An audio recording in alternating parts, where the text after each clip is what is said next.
The world Tython holds a unique place in galactic history. Located in the deep core, it's not just another planet in the Star Wars The Old Republic MMO, but the very cradle of the Jedi Order, a site of ancient mysticism, conflict, and rediscovery. For thousands of years, Tython remained hidden from the wider galaxy, shrouded in the dangerous gravitational anomalies of the deep core. But long before the Republic's expansion, before even the Sith or the Jedi as we know them, Tython was a beacon for those attuned to the Force, a place where scholars and mystics sought to understand its nature. It was here that the Jedi Order, the predecessors of the Jedi, first emerged, striving to maintain balance between the Ashla, or the light side, and the Bogan, or the dark side. But balance is rarely permanent. Tython was racked by conflict. The Force Wars, which saw the Jedi split up into two factions, those who embraced the light and those who fell to the dark side. The victors, the precursors to the modern Jedi, abandoned Tython, moving to Ossus and later Coruscant, leaving their ancient home to time and obscurity. For millennia, Tython was forgotten. By the time of the Great Galactic War in 3681 BBY, Tython had faded into myth. The Sith Empire had launched a devastating war against the Republic, culminating in the sacking of Coruscant. In the wake of this catastrophe, the Jedi Order, disgraced and vulnerable, was forced into exile. With Coruscant lost, the surviving Jedi scoured ancient records for a new home, eventually rediscovering Tython and reclaiming it as their sanctuary. Here, amid the ruins of their ancestral temples, the Jedi attempted to rebuild. They constructed the Jedi Temple of Tython, a new bastion of learning and training, while also unearthing the relics of their ancient Jedi ancestors. But Tython wasn't safe. In Star Wars The Old Republic, Tython serves as the starting world for Jedi Knights and Jedi Consulars, and from the moment they arrive, it's clear that the peace on Tython is a fragile illusion. The Flesh Raiders, a savage and brutal species native to Tython, have become unnaturally aggressive. These primitive warriors, previously little more than scattered marauders, have begun coordinated attacks against the Jedi, raiding training settlements, stealing lightsabers, and even wielding crude Force abilities. Something, or someone, is empowering them. Jedi players uncover that the Flesh Raiders are being manipulated by a fallen Jedi, Balmorra, a survivor of the sacking of Coruscant, embittered by the Republic's failure and convinced the Jedi must embrace aggression to survive. His goal is to overthrow the Jedi leadership and forge a new militant order. His teachings have strengthened the Flesh Raiders, making them a formidable force. In the Jedi Knight storyline, the player must lead the fight against Balmorra's forces, ultimately confronting him in the ancient ruins deep within Tython's wilderness. Mor's defeat solidifies the player's role as a rising Jedi, setting the stage for the greater battles to come. Meanwhile, the Jedi Consular's journey on Tython focuses on a dark corruption spreading within the Order itself. Masters begin falling ill, their connection to the Force weakening. As the Consular investigates, they uncover an ancient Sith holocron, long buried, leaking dark-side energy into the very heart of the Jedi Temple. The Consular must neutralize this threat, proving themselves as a wise protector of the Order. Though the Jedi reclaim Tython, its legacy remains turbulent. It's a planet of beginnings and endings, a place where the Jedi have always returned to rebuild after great losses. Even as the Republic and Empire continue their war, Tython endures, standing as a symbol of the Jedi's resilience and the eternal struggle between light and dark.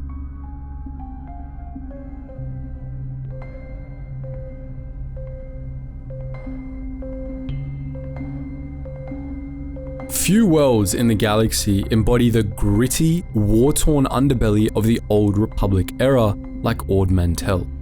A planet of rugged, volcanic landscapes, sprawling urban centers, and lawless frontiers, Ord Mantell has always been a world of conflict, crime, and corruption.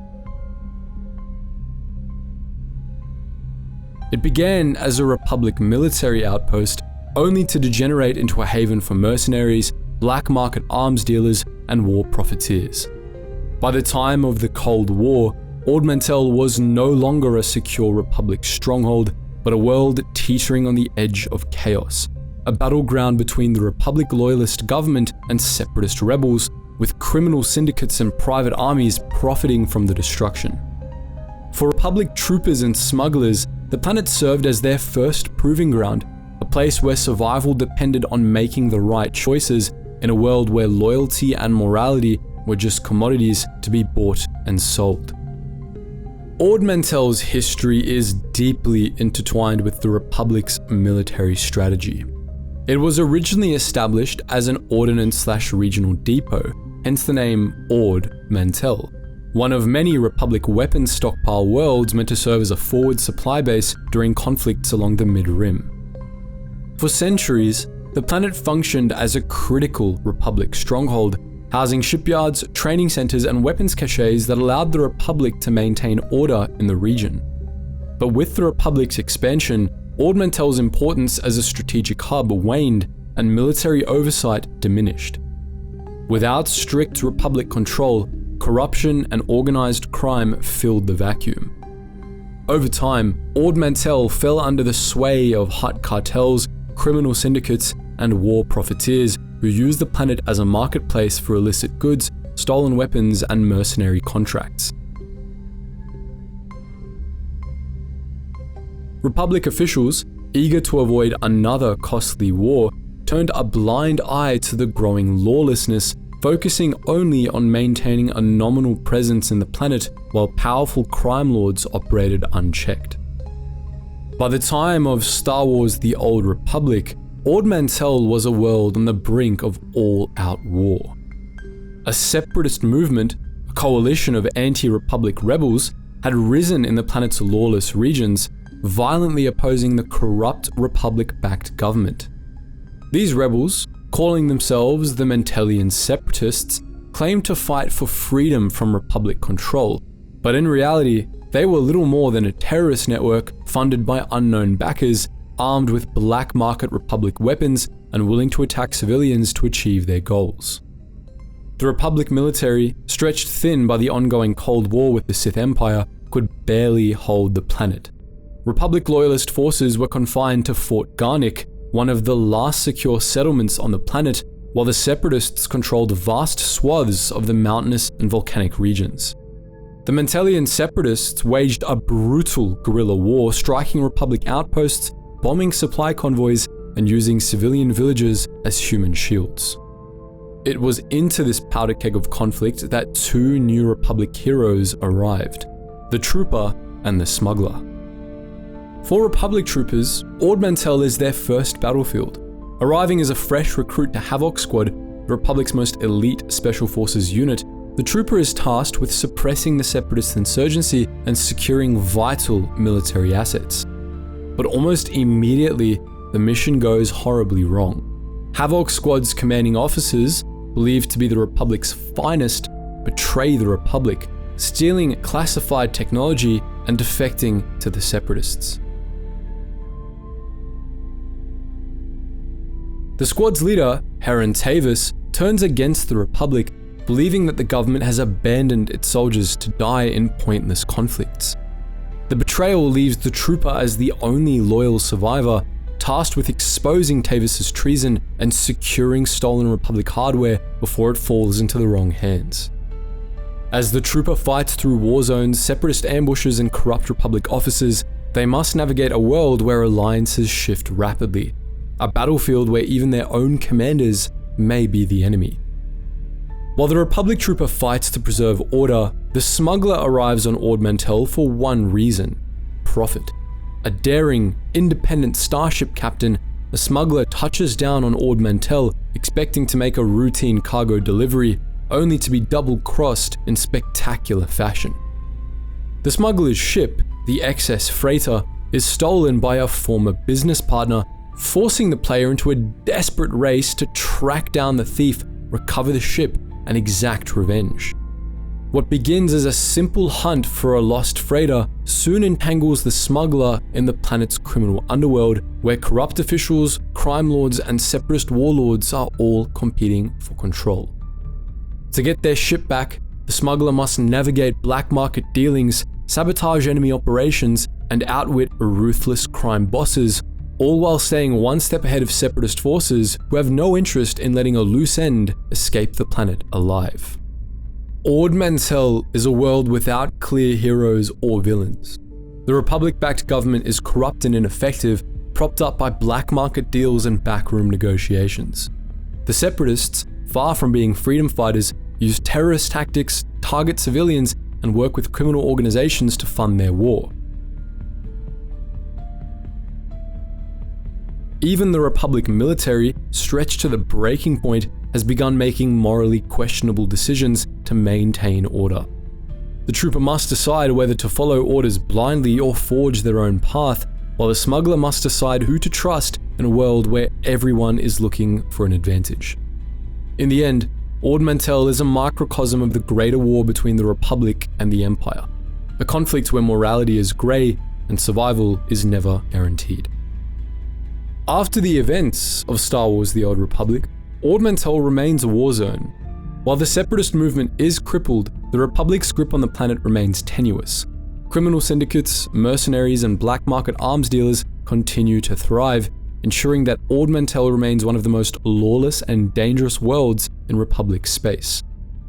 A world that began as a Republic fortress has become a Republic embarrassment, a planet where loyalty is for sale, war is a business, and heroes are just another commodity in the fight for power. For both the Republic trooper and the smuggler, Ord Mantell is a trial by fire.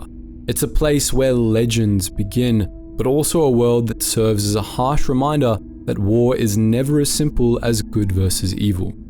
And for the Republic, Ord Mantell is a lesson in what happens when a government forgets the people it swore to protect.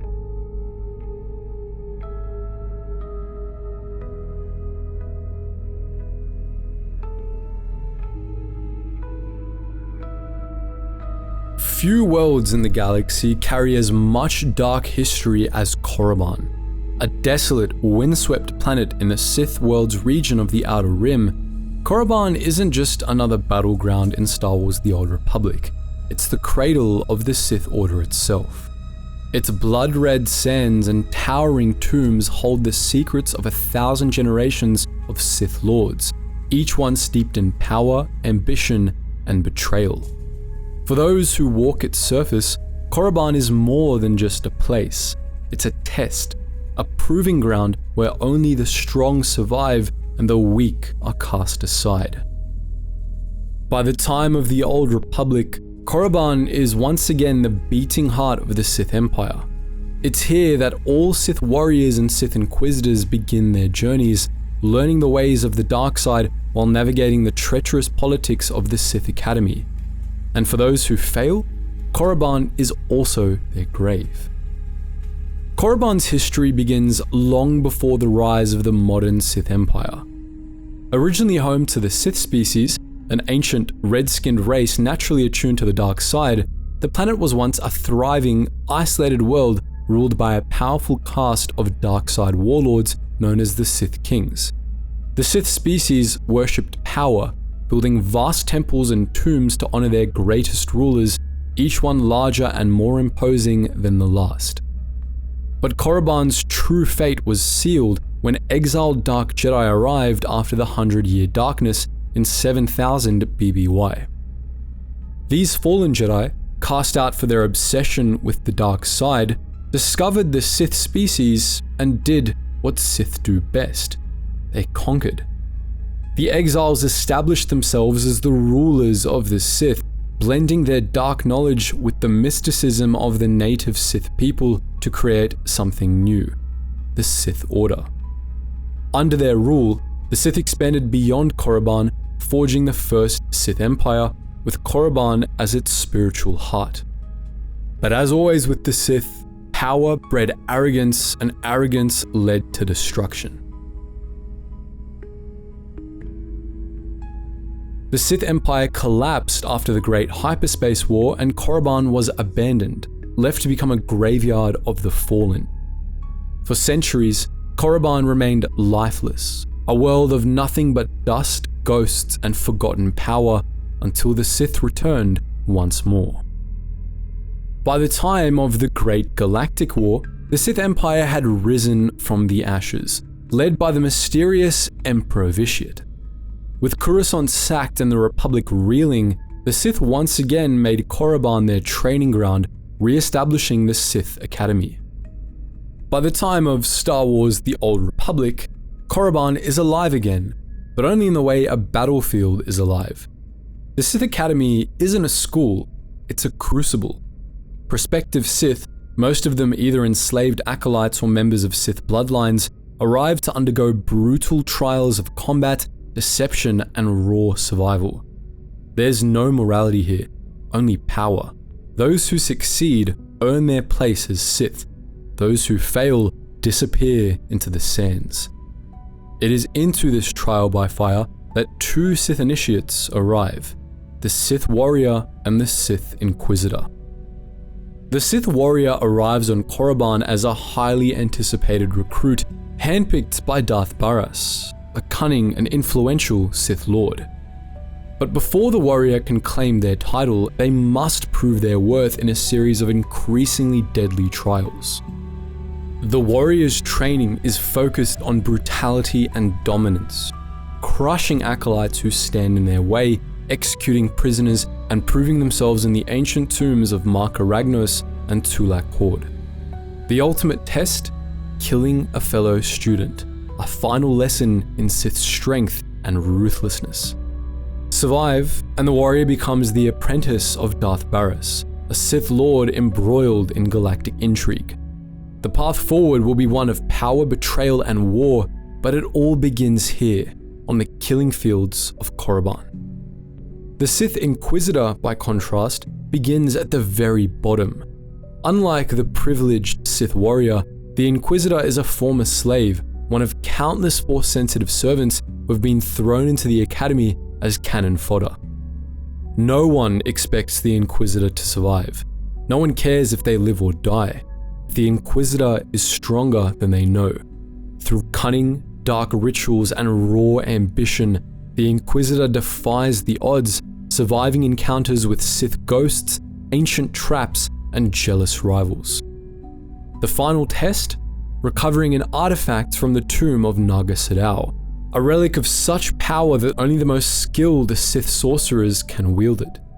Those who succeed are rewarded with an apprenticeship to Darth Zash, a seemingly friendly Sith Lord with secrets of her own. But Korriban has already taught the Inquisitor the most important Sith lesson: never trust anyone. The Sith Academy may be the heart of Korriban, but the planet's true power lies in its tombs. Vast necropolises where the greatest Sith Lords were laid to rest, their bodies long gone, but their influence still looming over the dark side. Some of the most infamous Sith are entombed here, including Marka Ragnos, the Sith Lord who presided over the golden age of the Sith, still influencing events centuries after his death, Tulak Hord, a master of Sith swordsmanship and the creator of many dark rituals still studied today, Nar Shaddaa, the Sith Lord who led the Great Hyperspace War, whose experiments with Sith alchemy remain a terrifying legacy, and Ajun Tapal, one of the original Dark Jedi exiles whose tomb still echoes with regret over his fall to darkness. These tombs are more than graves, they're prisons, battlegrounds, and sources of power. Sith acolytes seeking to prove themselves must venture inside, facing not only deadly creatures and rival initiates, but the lingering spirits of Sith Lords who still test the living. To survive Korriban, an acolyte must not only defeat the living, but conquer the dead.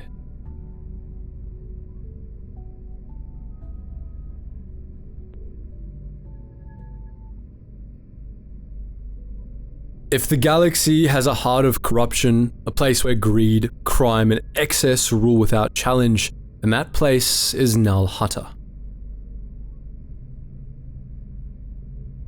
Known simply as Hutta in Star Wars: The Old Republic, this swamp-covered planet isn't just another Outer Rim backwater. It's the very seat of power for the Hutt cartel, an empire of crime that thrives in the lawless underworld beyond the Republic's reach. Unlike the shattered ruins of Korriban or the war-torn cities of Ord Mantell, Hutta isn't a world of warriors or conquerors. It's a world where power is measured in wealth, deception, and control, where those who seek to rise must do so through deals, treachery, and manipulation rather than brute force. For bounty hunters and Imperial agents, Hutta is the beginning of their journey, a place where they must prove their worth to some of the most powerful crime lords in the galaxy. It's a world where alliances shift by the hour, where the powerful rule from the thrones of gold and filth, and where death is just another transaction. Long before the Hutts claimed it, Hutta was a different world. It was once Evokar, home to the Evosi, a primitive but peaceful species that had lived among the swamps and forests for centuries. But the Evosi never stood a chance against the Hutts. Seeking a new home after their original world, Val, had been devastated by warfare and environmental collapse, the Hutts arrived on Evokar with their vast wealth and their insatiable hunger for power and control. At first, the Hutts didn't take the planet by force. They didn't conquer it with armies or fleets. Instead, they bought it, using their immense wealth to trick and manipulate the Evosi into surrendering their lands in 1,000 seemingly minor transactions.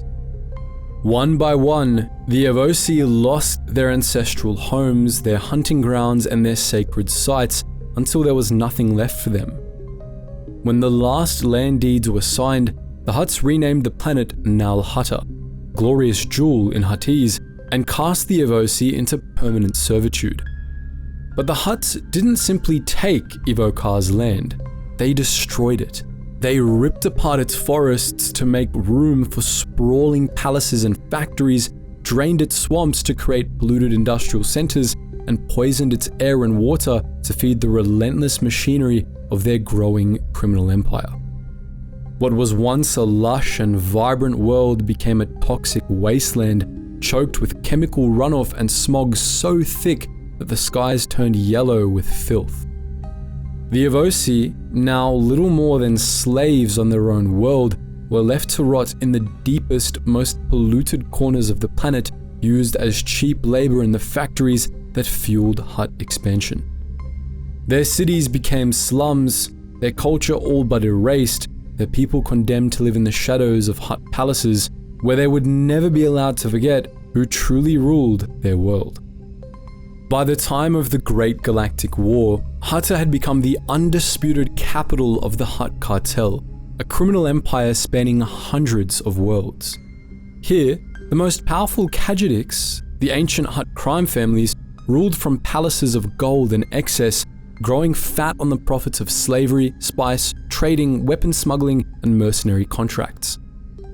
The Republic, weakened by war with the Sith Empire, had no power over the Hutts. Even the Sith, for all their might, recognized that the Hutt cartel was too valuable to destroy, choosing instead to court their favor with deals and bribes. To most of the galaxy, Hutta was untouchable, a world where the laws of civilization meant nothing and where everything had a price. But beneath the surface of this empire of crime, tensions were brewing. The Evosi, long enslaved, were beginning to resist, forming pockets of rebellion in the deepest, most forgotten corners of the world. At the same time, the Hutt cartel itself was fracturing as crime lords fought for control, betraying one another in endless power struggles. It was into this world of violence, deception, and opportunity that the bounty hunter and Imperial agent arrived. For the bounty hunter, Hutta is a proving ground, a place to make a name in the brutal cutthroat world of professional killers and mercenaries. The Great Hunt, the galaxy's most prestigious bounty hunting competition, is about to begin, and for an unknown hunter with no reputation, this is the first step toward becoming a legend. But entering the Great Hunt isn't simple. The bounty hunter must first gain the favor of Nemro the Hutt, one of the planet's most influential crime lords. Nemro controls the city of Jiguna, a smog-choked industrial wasteland where he rules over slavers, spice traders, and mercenaries from his fortress-like palace. The bounty hunter must work as Nemro's enforcer, eliminating rivals, sabotaging his enemies, and proving their worth. Yet, in Hutt space, loyalty means nothing. Just as the bounty hunter earns Nemro's favor, they discover that Nemro isn't the true power in Jiguna. His own lieutenants plot behind his back, working with other crime syndicates to overthrow him. The bounty hunter must navigate a tangled web of deceit and double crosses, choosing whether to serve Nemro or betray him. A lesson that, in Hutt space, trust is just another commodity to be bought and sold. While the bounty hunter seeks fame, the Imperial agent arrives on Hutta for a different reason: to manipulate the Hutts for the Sith Empire. With the Republic weakened after the Treaty of Coruscant, the Empire seeks to secure Hutt loyalty, ensuring that the cartel will supply them with weapons, ships, and resources for the next war. But the Hutts are not easily controlled, and the Empire must act through deception, not force.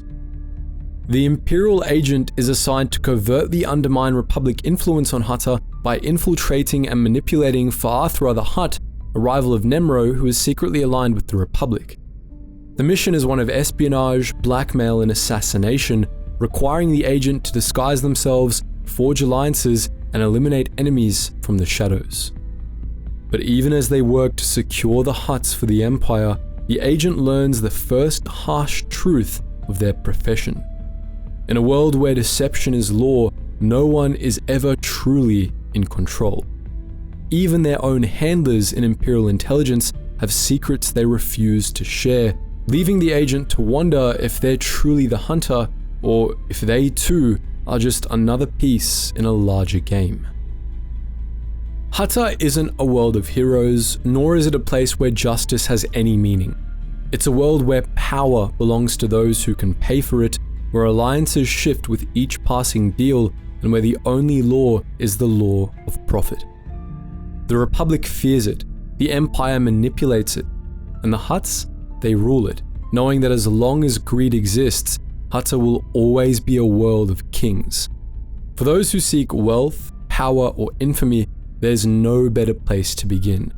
But for those foolish enough to believe they can change Hutta, there's only one certainty: Hutta will change them first.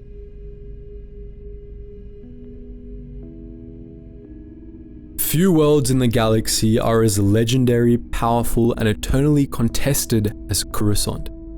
It's not just a capital, it's the capital, the glittering seat of the Galactic Republic, a sprawling ecomonopolis where the fates of billions of beings and thousands of star systems are decided. To the Republic, Coruscant is the jewel of civilization, a monument to democracy, progress, and order. But beneath the polished surface of its sky-piercing spires and radiant cityscape lies another Coruscant, a world of decay, corruption, and power struggles, where crime lords, corrupt senators, and power-hungry factions battle for influence in the Republic's shadow. For centuries, Coruscant has stood as the symbol of the Republic's strength, a beacon of stability in an ever-changing galaxy. But by the time of Star Wars: The Old Republic, that stability has been shattered. The Republic is weakened, the Sith Empire stands at its doorstep, and Coruscant, once believed to be invulnerable, is now a world struggling to recover from one of the darkest days in its history. The Republic had always considered Coruscant to be untouchable. For centuries, the capital had been safeguarded by powerful fleets, protected by the Jedi Order, and kept far from the front lines of war. Even when the Sith Empire returned from the unknown regions, even when Republic worlds began falling one by one, Coruscant's leaders believed that the capital could never be taken. They were wrong. In 3653 BBY, during the final days of the Great Galactic War, the Sith Empire launched a devastating surprise attack on Coruscant itself. As Republic diplomats met with Sith envoys on Alderaan, hoping to negotiate a fragile peace, the Sith sent a massive invasion force directly to the Republic's heart, bypassing Republic defenses through carefully orchestrated subterfuge. The Jedi Temple, the Senate building, and the Republic's most vital districts were bombarded, razed, and occupied. The Jedi Order suffered catastrophic losses, its temple left in ruins, its archives and relics seized or destroyed. As smoke and fire engulfed Coruscant, the Sith delivered their final blow, not through military conquest, but through political mastery. With Republic forces overwhelmed, the Sith delivered an ultimatum: surrender half the Republic's territory in exchange for Coruscant's survival. The Republic, forced into humiliation, had no choice but to accept the Treaty of Coruscant, ending the war but leaving the Republic crippled and demoralized. The capital, once a place of strength and confidence, became a city of ashes. Even years after the sacking, Coruscant remains a world trying to rebuild. While the Republic has poured resources into restoring its skyline, its infrastructure, and its government, the scars of the attack run deep. Entire districts remain abandoned, filled with collapsed buildings, shattered streets, and lawless gangs who have carved out their own territories amid the wreckage. The Jedi, once the guardians of Coruscant, have withdrawn to Tython, leaving the capital to fend for itself. This vacuum of power has allowed criminal syndicates, corrupt politicians, and extremist factions to take root. The lower levels, always plagued by crime, have descended into near anarchy, with gangs such as the Black Sun and the Justicar's Brigade waging open war in the streets. Refugees, displaced by the war, flood the city, creating humanitarian crises that the Republic government is too weak to resolve. Even within the Senate itself, corruption festers. Republic leaders grow paralyzed by fear and political infighting, unable to fully commit to war, yet unable to maintain peace. For Republic heroes, Coruscant is no longer a safe haven. It's a world on the brink, where those who fight for justice must battle not only external threats, but the Republic's own growing decay. For the Jedi Knight, Coruscant represents unfinished business. With the Jedi Temple in ruins and the Order struggling to reassert itself, the Knight's mission is to hunt down traitors, criminals, and Sith infiltrators who still lurk in the shadows of the capital. These threats range from rogue Jedi who have turned to the dark side, to powerful gang leaders and Sith agents working to undermine the Republic from within. In a city filled with doubt, corruption, and weakness, the Jedi Knight must prove that the Order is still a force to be reckoned with. The Jedi Consular, however, approaches Coruscant from a different perspective. As a scholar and diplomat, the Consular's task is not just to fight, but to heal, to uncover ancient Jedi knowledge, restore lost artifacts, and rebuild the spiritual strength of the Order. But even here, within the heart of the Republic, the Consular is met with opposition as politicians and power-hungry officials seek to control what remains of the Jedi's influence. For both Jedi, Coruscant is more than just a mission. It's a test, one that will shape the destiny of the Order and determine whether the Republic's greatest defenders can rise from the ashes of defeat.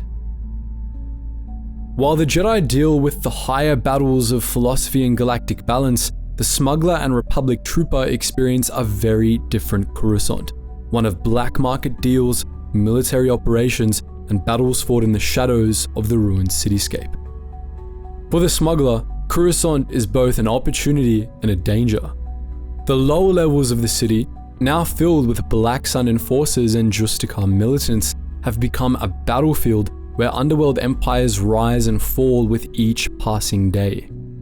Navigating this maze of treachery, the smuggler must use wit, cunning, and the right connections to survive and profit, all while staying one step ahead of rival criminals and bounty hunters. The Republic trooper, meanwhile, faces a different war. Coruscant is no longer just the Republic's capital, it's a war zone, filled with insurgents, traitors, and remnants of the Sith invasion. The troopers' mission is to restore order, reclaim lost districts, and eliminate enemy forces still operating in the heart of the Republic. But as the trooper soon discovers, not all enemies wear Imperial uniforms. Corrupt officials, rogue factions, and power-hungry senators are just as much of a threat as any Sith Lord. Perhaps Coruscant's greatest danger, however, is not crime or war, but the Republic itself. In the aftermath of the sacking, the government is fractured, torn between those who wish to prepare for war and those who insist on maintaining the fragile truce. The Senate, once the Republic's greatest institution, has become a battlefield of words, where corporate interests, political factions, and idealists wage war through manipulation, bribery, and blackmail. While the Republic's leaders argue over policies and treaties, the Sith continue to strengthen their hold over the Outer Rim, preparing for the inevitable war to come. It is within these halls of power that the Republic's fate will ultimately be decided, not on the battlefields of some distant war, but right here in the heart of Coruscant, where alliances are forged, betrayals are planned, and the future of the galaxy hangs in the balance. Coruscant is more than just a planet. It's the Republic itself, a world that represents everything the Republic aspires to be and everything it has failed to protect. It's a city of greatness and ruin, of heroism and corruption, of power and vulnerability. For the Republic, Coruscant is a reminder of how close it came to destruction. For the Jedi, it's a broken home that must be rebuilt, and for those who walk its streets, it's a world where only the strongest, the smartest, and the most ruthless will survive. The Republic may still call Coruscant its capital, but the truth is clear. If Coruscant falls, so does the Republic itself.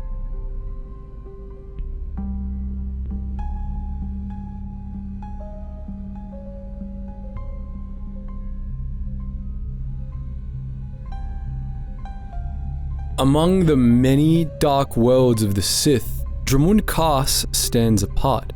It's not merely a capital, nor just another conquered planet in the Sith Empire's ever-expanding dominion. It's the heart of Imperial power, a world reshaped by the will of the Sith Emperor himself, molded into a monument of fear, control, and absolute dominance. Hidden deep in the S-Trans sector, Dromund Kaas remained undiscovered by the Republic for centuries, its location obscured by the dangerous and unstable hyperspace routes of the Stygian caldera. But for those who serve the Empire, it's the very center of their existence, a place where the strong rise, the weak are discarded, and the Emperor's will is law. Its endless storms are more than just a symptom of its unnatural climate. They're a reflection of the Empire itself, a constant, unrelenting force of destruction and power. For Sith warriors and Sith inquisitors, Dromund Kaas is where they step into the grander schemes of the Empire, where they learn to navigate the ruthless politics of the Sith, and where they first stand in the shadow of the Emperor's great design. It's not a world of peace, it's a world of ambition, treachery, and war, a place where only the strongest and most cunning will survive. Dromund Kaas wasn't always the seat of Sith power. The original Sith Empire, formed in the wake of the Dark Jedi's conquest of Korriban, had ruled from Ziost, a frigid and desolate world where the Dark Lords had plotted their conquests in secrecy. But that empire was shattered in 5000 BBY when the Great Hyperspace War brought the full might of the Republic and the Jedi crashing down upon the Sith. The Empire was hunted to the brink of extinction, its fleets destroyed, its temples burned, its once mighty dominion left in ruins. As Republic forces moved from world to world, eradicating all traces of Sith rule, the few survivors of the old Sith aristocracy fled into exile, following their last remaining leader, the Sith Emperor Vitiate. The Emperor, a being of unparalleled power and vision, had foreseen this destruction long before it arrived. He knew that Sith's downfall was inevitable, but he also knew that defeat was only temporary. With his most loyal followers, he led the remnants of the Empire on a great exodus into the unknown regions, seeking a new home from which the Sith could rise again. That home was Dromund Kaas. The world was harsh, remote, and inhospitable, an ancient Sith colony long since abandoned, lost in the forgotten edges of the galaxy. But it was perfect. Here, beyond the Republic's sight, the Sith could rebuild, rearm, and prepare for their inevitable return. Under the Emperor's command, they constructed a new capital, raising a vast city from the swamps and jungles, creating a world entirely devoted to his rule. For 1,000 years, the Sith Empire remained in the shadows, growing stronger in secret, its armies swelling, its fleets prepared, its Dark Lords ready to reclaim their vengeance. When the Empire finally returned, it did so with the full fury of a force that had spent a millennium preparing for war. The Great Galactic War was proof of that. By the time of Star Wars: The Old Republic, Dromund Kaas has become a fortress world, a monument to the strength of the Sith. Unlike Coruscant, a world of towering skyscrapers and pristine government districts, Dromund Kaas is a city of shadows, where power is absolute and fear is the currency of survival. The capital itself is an imposing citadel built from blackened metal and stone, its streets lined with statues of Sith Lords, its towering spires crackling with the energy of the storms that never cease. At the heart of the city stands the Citadel, the very center of Sith rule, where the Dark Council oversees the Empire's affairs and where the Emperor himself once held court. But beneath the grandeur lies a world of paranoia and political warfare. Every Sith who walks these streets is both hunter and hunted, their rise to power dependent on their ability to outthink, outmaneuver, or outright eliminate their rivals. The Imperial military, while disciplined and loyal, operates under the constant watch of the Sith Lords, their service a fragile balance between duty and survival. The skies are in perpetual darkness, thick with storm clouds and punctuated by lightning that streaks across the city like the Emperor's own wrath. Some believe the storms are natural, others whisper they're the result of Sith rituals, ancient dark sorcery woven into the fabric of the planet. Whether truth or legend, the effect is the same.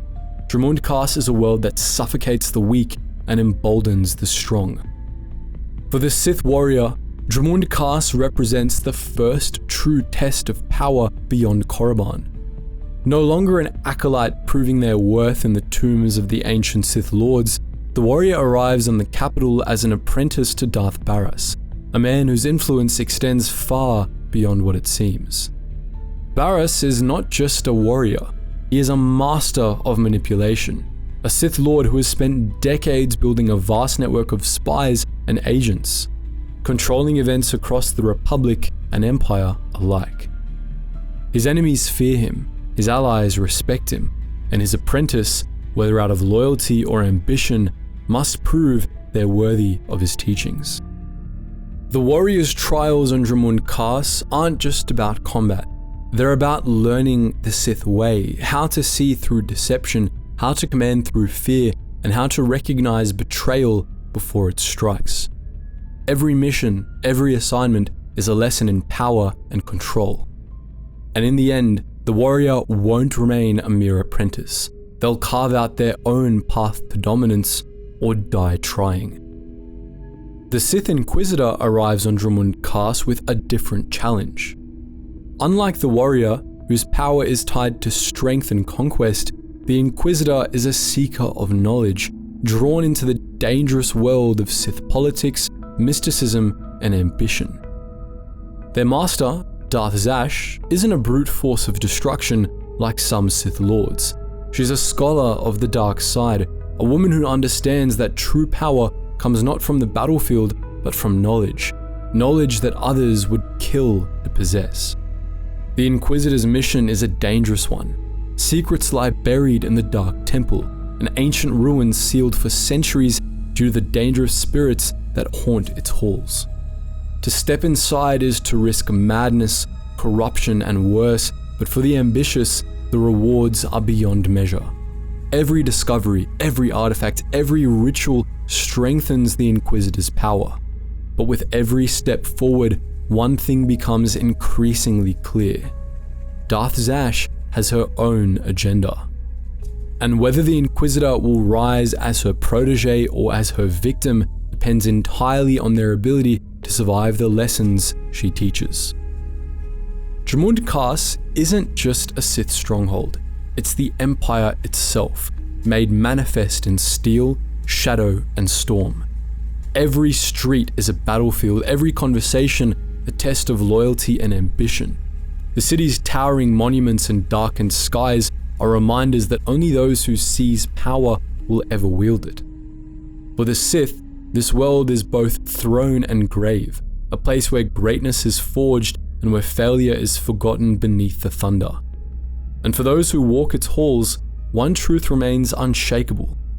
On Dromund Kaas, power is the only law, and only the strong will survive.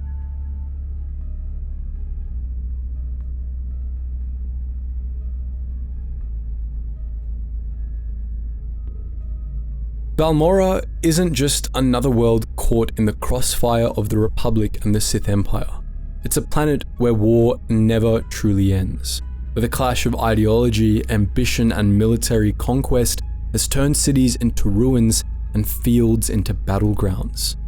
Once a thriving industrial powerhouse, Balmorra has been reduced to little more than a vast weapons testing ground, its skies thick with smoke, its lands scarred by decades of relentless conflict.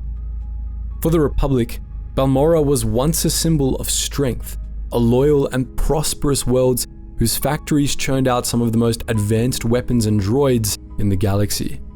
But that prosperity came at a cost. The Sith Empire, knowing that Balmorra's vast industrial capacity could turn the tide of war, sought to claim the planet for itself. And so, a brutal and unforgiving war of occupation began, one that would leave Balmorra devastated and its people caught between oppression, resistance, and betrayal. By the time of Star Wars: The Old Republic, Balmorra has become a smoldering war zone, a planet teetering between Imperial control and Republic-backed rebellion, where every day brings new battles, shifting alliances, and the ever-present question of who truly owns Balmorra's future. Once, Balmorra was a world of innovation and industry, a vital supplier of advanced weaponry, military droids, and cutting-edge technology to the Republic's armed forces. Its vast factories, sprawling production centers, and skilled workforce made it one of the most valuable strategic assets in the Mid-Rim, a place where entire fleets could be armed and legions of battle droids could be manufactured in the span of weeks. For a time, this brought Balmorra great prosperity and influence. Republic credits flowed freely, its people enjoyed security, and its industries flourished. But as the Republic's dependence on Balmorra grew, so too did its arrogance and neglect. The Republic saw Balmorra as a means to an end, a factory world that existed to supply their fleets and armies, yet they invested little in the planet's defense and governance. That mistake proved fatal. When the Great Galactic War erupted, Balmorra became a prime target for the Sith Empire. The Sith knew that controlling Balmorra's war industries would give them a massive advantage, allowing them to supply their own war machine while denying the Republic access to crucial military resources. The Imperial invasion was swift and brutal. Republic forces, caught unprepared, were overwhelmed, forced to abandon Balmorra to Imperial control as part of the Treaty of Coruscant. The Republic, still reeling from the destruction of Coruscant itself, sacrificed Balmorra to maintain the fragile truce, leaving its people to suffer under Imperial rule. For the Balmorrans, this was the ultimate betrayal. The Republic, which had profited from their labor for decades, had now left them to die. Balmorra did not fall quickly. Even as Imperial banners were raised over Sobrik, the planet's capital, resistance movements began to rise from the ashes. Led by former Republic officers, factory workers, and underground militias, the Balmorran resistance launched a protracted guerrilla war striking at Imperial supply lines, ambushing patrols, and sabotaging military installations. The Sith Empire, accustomed to crushing its enemies swiftly, found Balmorra to be a festering wound, a world that refused to submit, where every factory worker was a potential saboteur and every street corner could be an ambush point. The occupation forces, led by brutal Sith commanders and ruthless Imperial generals, responded with escalating brutality, deploying legions of Sith war droids, shock troops, and orbital bombardments to try and break the will of the Resistance. But no matter how many Balmorran cities burned, no matter how many Resistance leaders were executed, the fight continued. Balmorra became a bleeding ground, a stalemate where neither side could claim true victory. The Republic, bound by its treaty with the Empire, couldn't intervene openly, leaving the Resistance to fight alone with only whispers of support from old allies. When war between the Republic and the Empire reignites, Balmorra once again becomes a battlefield, and this time, the Republic won't abandon it so easily. Seeking to reclaim their lost industrial world, Republic forces launch a full-scale military operation to overthrow the Empire's grip, supporting the Balmorran resistance with troops, weapons, and strategic assaults on key Imperial strongholds. For Republic operatives, Balmorra is a test of loyalty and perseverance, a chance to right the wrongs of the past and prove that the Republic doesn't turn its back on those who fought in its name.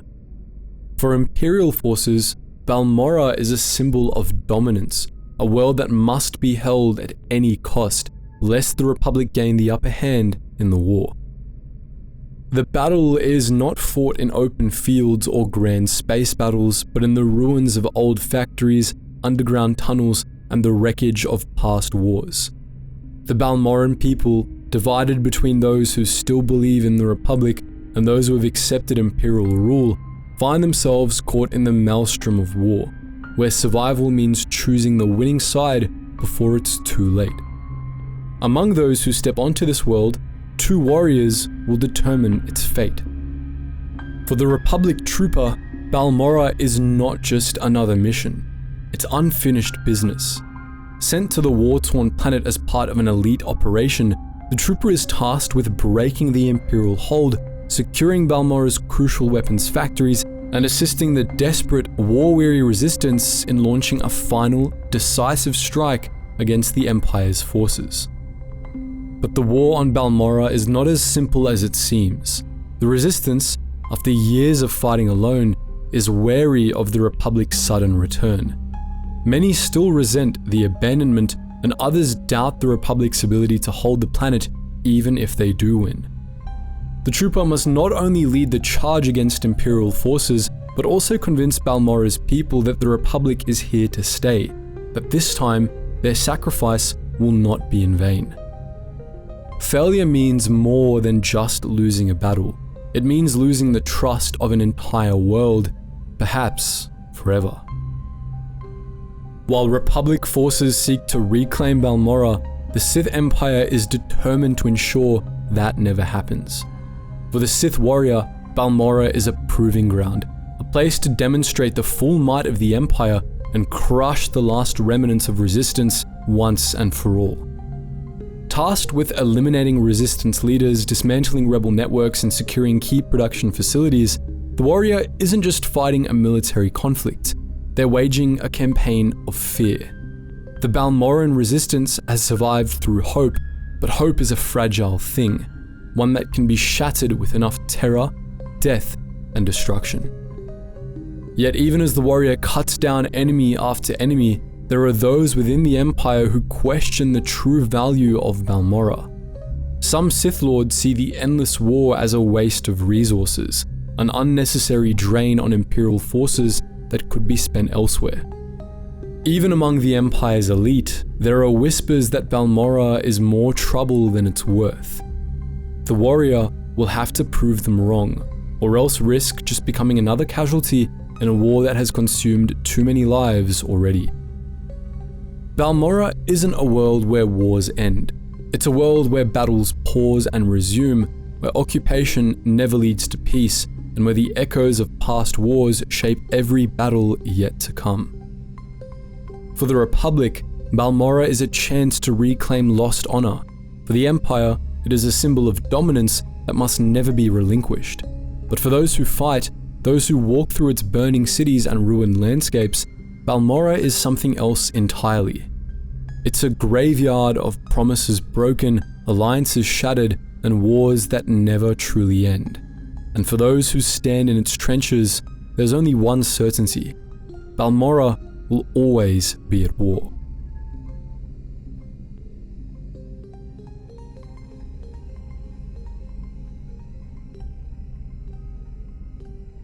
There are planets in the galaxy that stand out as monuments to power. Worlds like Coruscant and Dromund Kaas, whose towering skylines and imperial fortresses represent the peak of each respective civilization. But then, there are worlds like Taris, a place that exists not as a symbol of what the galaxy has built, but of what it has lost. Taris is a world of death and memory, a graveyard stretching as far as the eye can see. Where once stood a sprawling ecumenopolis, a city world brimming with life, now there's only ruin, twisted steel, and the ghosts of an age-long past. For centuries, Taris was nothing but a scar on the face of the galaxy, an uninhabitable wasteland left in the wake of Darth Malak's destruction in 3956 BBY, when the Sith, in an act of sheer vengeance, rained fire upon its surface and wiped it from existence. But the destruction wasn't the end of Taris. The Republic, ever driven by its ideals, sought to rebuild, to prove that no world, no matter how ruined, could remain lost forever. Yet, as with all things touched by war, Taris didn't welcome its saviors. Beneath the shattered Durasteel towers and broken avenues, something festered, something that neither the Republic nor the Sith fully understood. By the time of the Old Republic, Taris was no longer just a ruin. It was a battlefield, a haunted world where the past refused to stay buried and where war would once again decide its fate. 4 centuries before the events of the Old Republic, Taris had been a thriving city world, a bustling economic hub that mirrored Coruscant in its grandeur, though it was always seen as a lesser cousin to the Republic's capital. The elite lived in towering skyscrapers, while the poor and criminal elements were forced into the lower city and undercity where law and order barely existed. It was here, in the depths of Taris, that the Republic's failures became most visible. A world divided by wealth, where those below were left to rot in the shadows of the privileged above. But all of that ended when Darth Malak arrived. Seeking to eliminate the Jedi Basta Lashan, Malak made a decision that would forever change galactic history. He ordered the complete orbital bombardment of Taris, turning an entire world into nothing but fire and death. No warnings, no evacuations, no hesitation. Within hours, a planet that had stood for millennia was reduced to charred ruin. The survivors, those unfortunate enough to be trapped in the Undercity at the time, were left to fend for themselves in a world that no longer had governments, infrastructure, or hope. Without resources or rescue, civilization collapsed entirely. The Rakghoul Plague, a nightmarish disease that twisted people into mindless monstrosities, spread unchecked, turning Taris into a world where the dead outnumbered the living. For centuries, Taris remained untouched, avoided by spacers and explorers alike. The Republic considered it a lost world, an unfortunate casualty of the Jedi Civil War. The Sith, having already obliterated it, had no further interest in its wreckage. Yet, time is unrelenting, and where there's ruin, there's always the dream of restoration. When the Republic returned to Taris, it wasn't as conquerors or scavengers, but as redeemers. The Republic saw Taris as a symbol, as a chance to prove that even after the worst destruction imaginable, life could be rebuilt. It was an opportunity to demonstrate to the galaxy that the Republic didn't abandon its worlds, that it could take the ruins of the past and forge them into a future of hope.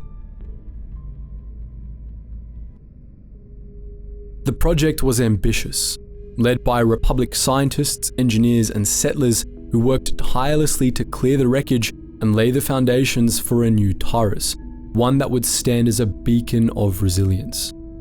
The upper cities would be rebuilt, trade hubs established, and colonies formed. But the Republic wasn't alone on Taris, and Taris itself didn't welcome its new inhabitants. Beneath the shattered surface, horrors waited in the dark. The Rakghouls, mutated creatures that had once been citizens of Taris, had not died out. Instead, they'd thrived, spreading across the ruins, growing more aggressive and more numerous with each passing year. Pirates, mercenaries, and criminal syndicates soon descended upon the planet, taking advantage of the lawless ruins to establish hidden bases, smuggling operations, and black market enterprises. The Republic, already stretched thin by war, struggled to maintain control. Rebuilding Taris was proving to be far more dangerous than they had ever imagined. And then, on top of everything else, the Sith returned. The Sith Empire had no interest in letting Taris rise again. To them, the Republic's reconstruction efforts weren't just a political move, but an insult, a defiance of the destruction the Sith had once wrought. Taris was supposed to remain a graveyard, a warning of what happened to those who stood against the Sith. And so, when war between the Republic and Empire resumed, Taris became a battlefield once more. Sith forces arrived with one objective: to sabotage, disrupt, and ultimately destroy the Republic's efforts to rebuild the planet. Their mission wasn't conquest, it was eradication. For Imperial soldiers, Taris was a war of attrition, a fight against both the Republic and the horrors lurking in the ruins. Even the Empire wasn't immune to the Rakghoul threat, and many Imperial commanders saw Taris as a cursed world, one that should have been left to rot rather than reclaimed through force. But the orders were clear. Taris must not rise again. The Republic's dream had to be crushed. For the Jedi, Taris represented more than just a Republic colony. It was a test of their beliefs.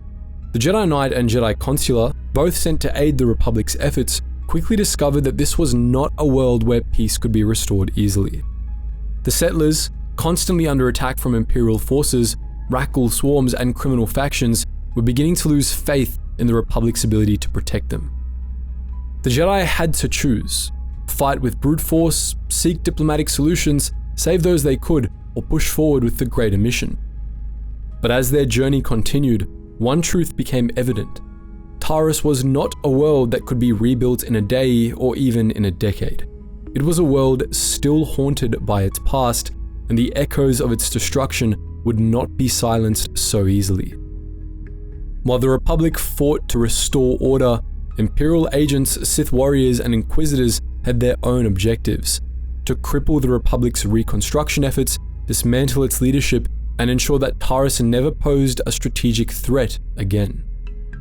For Sith Lords, Taris was a playground for destruction, a place where experiments in Sith alchemy could be unleashed, and where Republic weakness could be exploited and broken.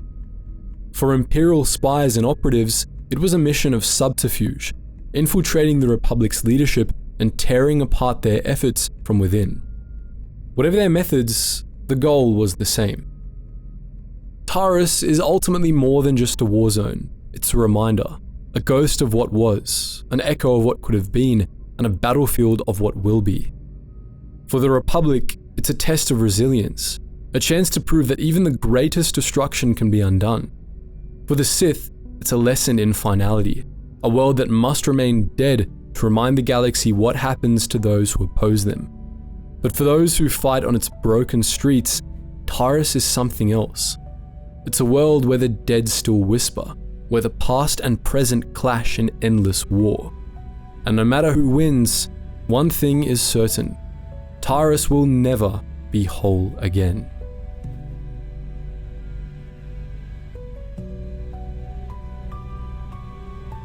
If Coruscant is the shining beacon of the Galactic Republic, then Nar Shaddaa is its dark, corrupted reflection.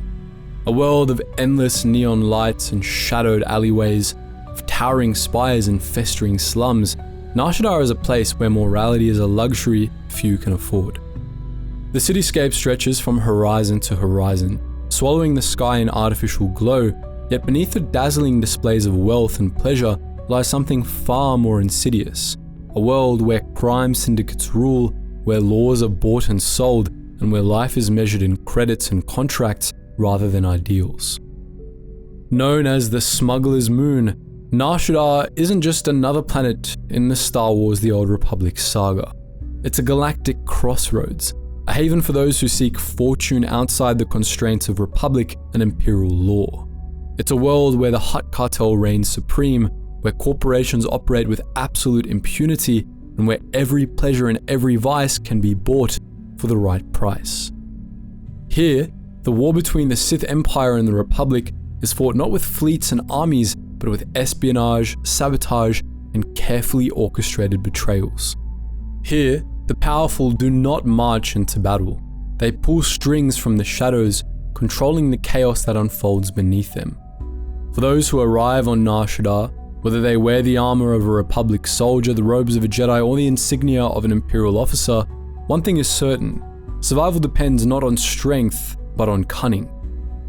Long before the war between the Republic and the Empire, Nar Shaddaa belonged to the Hutts.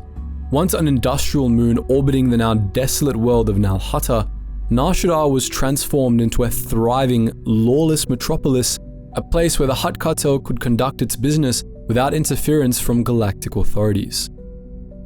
While Republic and Imperial senators bickered over trade laws and taxation, the Hutts built an empire of their own, one that didn't rely on governments or standing armies, but on mercenaries, smugglers, and criminal syndicates that operated in the shadows of the galactic superpowers. The Hutt cartel's control over Nar Shaddaa is absolute but indirect. They don't govern as politicians or rulers, they simply manipulate, extort, and exploit, using corporations, mercenary guilds, and underground crime syndicates to enforce their will. Every business, every cantina, every gambling den, and every black market operation on Nar Shaddaa is either owned by the Hutts or pays tribute to them. Those who refuse to comply, they vanish, swallowed by the depths of the city, their bodies never found. Despite its lawlessness, Nar Shaddaa thrives because chaos is profitable. As long as the credits keep flowing, the Hutts don't care who lives, who dies, or who controls the streets. But as the Republic and the Empire tighten their grip on the galaxy, Nar Shaddaa is no longer just a den of crime. It's a battleground of influence, a place where both factions seek to turn the Hutts to their side or to burn their empire to the ground. The Republic has long tolerated Nar Shaddaa's existence. Though it represents everything the Republic claims to oppose, corruption, slavery, unchecked corporate greed, it has also been too valuable to shut down. Nar Shaddaa is an economic powerhouse, a hub of trade of commerce that connects the core worlds to the Outer Rim, a place where deals can be made and goods can be acquired without the slow bureaucracy of Republic regulation. But with the Republic now locked in a desperate war against the Sith Empire, Nar Shaddaa has become too important to ignore. If the Republic can weaken the Hutts, if it can sever the Empire's growing influence over the criminal underworld, it could turn the tide of the war. And so, Republic intelligence operatives, Jedi diplomats, and elite commandos are sent to undermine the Empire's foothold, rally resistance fighters, and secure valuable alliances among the crime lords and corporate overlords who stand to profit from the Republic's survival. The Empire, however, has its own designs. The Sith see Nar Shaddaa as the perfect weapon, a place where Republic weakness can be exploited without ever firing a shot. By strengthening ties with the Hutts, funding ruthless mercenary factions, and sabotaging Republic supply lines, the Sith seek to turn the moon into an extension of their power, a staging ground for spies, assassins, and agents who can operate far beyond the reach of Republic law. The result is a war that doesn't unfold on open battlefields, but in black market dealings, assassination plots, and covert sabotage missions. Victory on Nar Shaddaa won't be decided by who has the most soldiers, but by who can manipulate the system better. For those who live and operate on Nar Shaddaa, war is just another opportunity.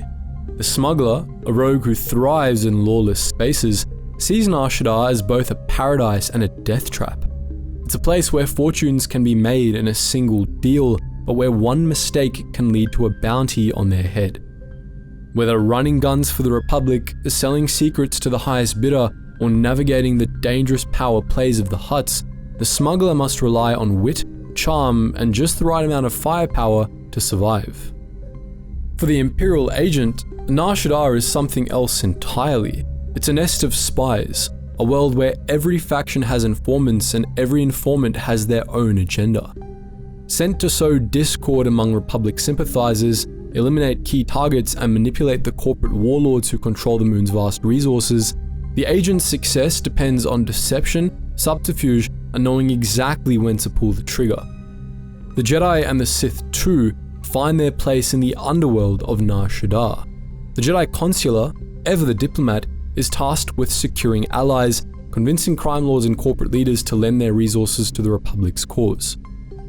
Meanwhile, the Sith Inquisitor seeks forbidden knowledge hidden deep within the moon's ancient structures, lost artifacts of Sith origin that have been traded and stolen countless times across the centuries. No matter their path, one rule remains true. On Nar Shaddaa, trust is the rarest currency of all. Nar Shaddaa doesn't belong to the Republic. It doesn't belong to the Sith. It doesn't even belong to the Hutts. Not truly.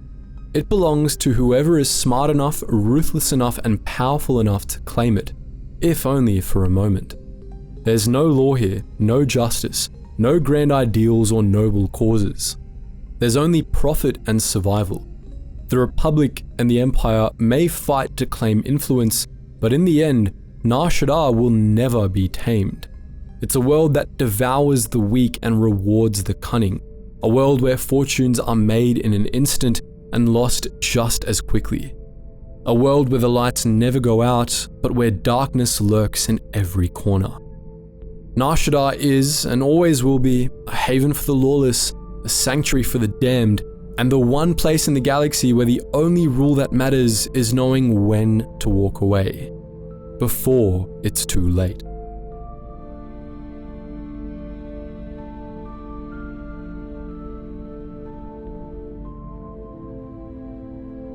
In a galaxy filled with gleaming cityscapes, lush jungle worlds, and battlefields of galactic significance, Tatooine stands apart. It's not a capital world, nor a strategic hub, nor a center of wealth or power. By all logic, it should have been forgotten. Just another lifeless rock orbiting a distant sun, unworthy of conquest, unremarkable in its history. Yet, for reasons that even the greatest warlords and scholars struggle to explain, Tatooine refuses to be ignored. A desert world so desolate that even the Republic and Sith Empire have often overlooked its existence, Tatooine is a place where survival is a constant struggle. Its twin suns blaze mercilessly over endless dunes. Its winds carve away at anything that dares remain still, and its vast oceans, if they ever existed, have long since been swallowed by the sands. Yet, even in this harsh and barren landscape, life endures. Scavengers pick through the wreckage of fallen starships, smugglers and criminals use the planet's remoteness to evade capture, and nomadic tribes carve out an existence in a land that offers nothing. For the Republic and the Empire, Tatooine is a world that should not matter, and yet, both factions find themselves drawn to it, compelled by the same force that has shaped the destiny of Tatooine for millennia. The echoes of an ancient past, the secrets buried beneath the sand, and the promise that this wasteland may hold something far more valuable than it seems. Long before the Republic, before the Sith Empire, before even the oldest galactic records, Tatooine was not a desert. The planet's earliest history is lost to time, but ancient ruins scattered across its surface suggest it was once a world of oceans, cities, and great civilizations. However, all that remains are crumbling ruins, strange artifacts, and whispers of a forgotten era. But the greatest mystery of Tatooine lies beneath its sands, the remnants of the infinite empire. The Rakata, a species long extinct, once ruled the galaxy through their mastery of dark technology and the Force, enslaving countless worlds with their brutal empire. Tatooine, like so many others, fell under their dominion, but when the Empire crumbled, so too did their hold over this world, leaving behind only scattered ruins and secrets that neither the Republic nor the Sith can ignore. These ancient ruins, buried beneath centuries of shifting sands, hold knowledge of unimaginable power, and as war spreads across the galaxy, both factions find themselves drawn to Tatooine, hoping to uncover its long-buried truths before their enemies do. Though the Republic and Sith Empire may come to Tatooine seeking lost knowledge, they're not the true rulers of this world. That title belongs to those who have lived here for generations, the criminals, the warlords, and the desperate souls who call this wasteland home. The Hutts, ever watchful for profit, have long considered Tatooine a valuable but uncontrollable asset. Though the planet itself offers little in the way of resources, its remoteness makes it the perfect place for illicit activity.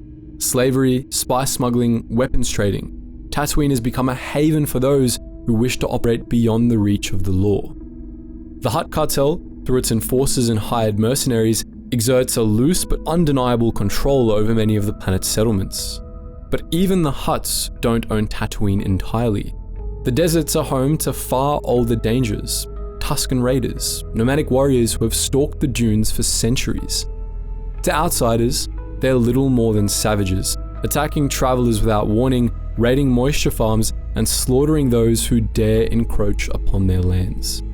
But the truth is far more complex. The Tusken Raiders are a people bound by tradition, shaped by a history of survival and loss, and their hatred for outsiders is not without cause.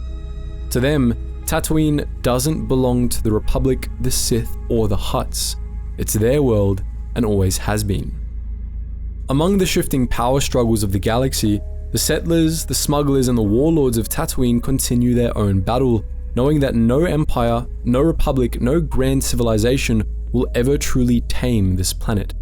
Tatooine doesn't belong to the galaxy. It belongs to itself.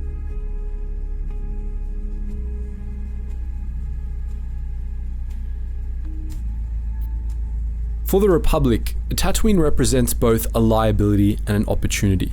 There's no government here, no established planetary defenses, no strategic military outposts. It's a world that should not matter, and yet it does, because the Sith Empire has come here as well. Republic forces, led by small expeditionary teams and elite operatives, seek to secure what little influence they can. Their goals are twofold.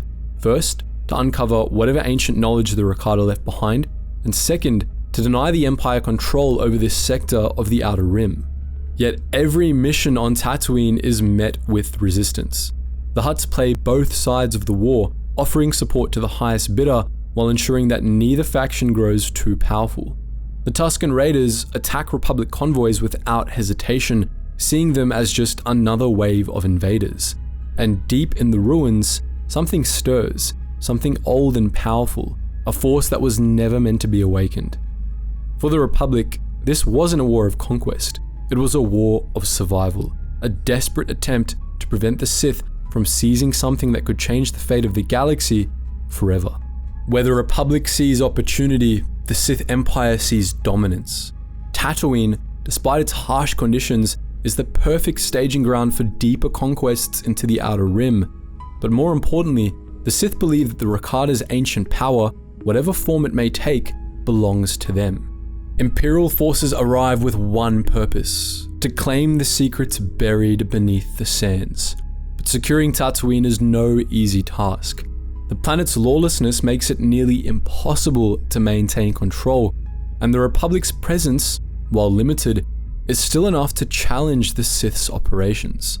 Worse still, even the Sith aren't fully prepared for what lurks in the ruins. The Rakata may be long gone, but their legacy remains, and those who dare to claim their knowledge may find themselves consumed by it. For the Sith, Tatooine isn't just another war front. It's a test of patience, of control, and of the willingness to destroy anything that stands in their way. Tatooine isn't a world that changes. It doesn't bend to the will of empires, nor does it submit to the ideals of the Republic. It's a world that devours the weak and tests the strong, a place where the past is never truly buried and where the future is shaped by those who dare to claim it. The Republic and the Sith Empire may fight for control, but neither will ever truly own Tatooine. The Hutts will continue to rule from the shadows, the smugglers will always find a place among the dunes, and the Tusken Raiders will remain, waging their endless war against those who trespass on their world. Tatooine is not meant to be conquered, it's not meant to be ruled. It's a place of endless cycles, violence, discovery, war, and loss. And no matter how many armies march across its sands, no matter how many wars are fought over its secrets, one thing remains true: the desert always wins.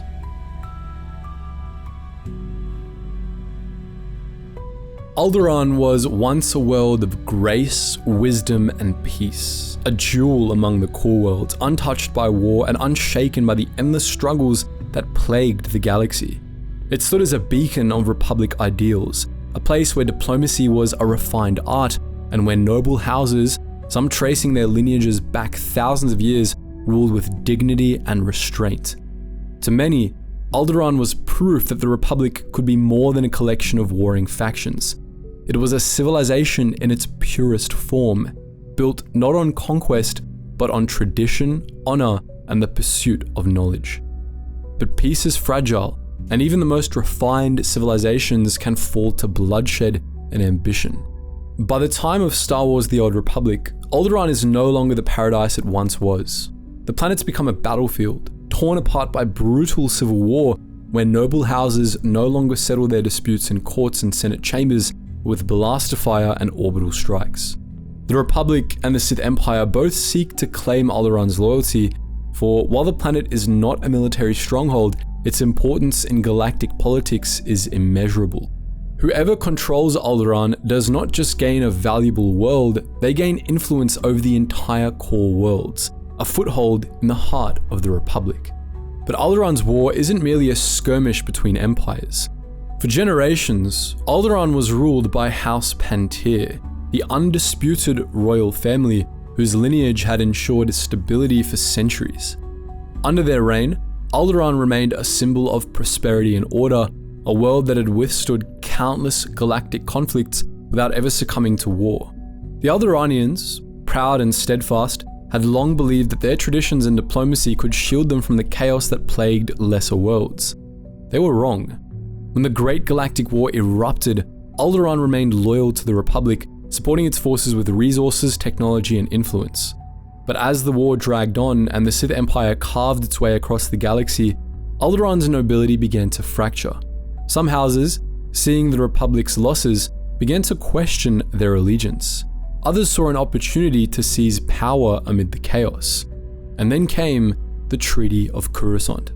The moment the Republic signed its peace with the Sith Empire, Alderaan erupted in outrage. The nobility, once unified, tore itself apart. House Pantyr, which had always been the ruling monarchy, collapsed in scandal and assassination, leaving the throne empty. In the absence of a clear leader, rival houses rose to claim power, each believing themselves to be the rightful rulers of Alderaan.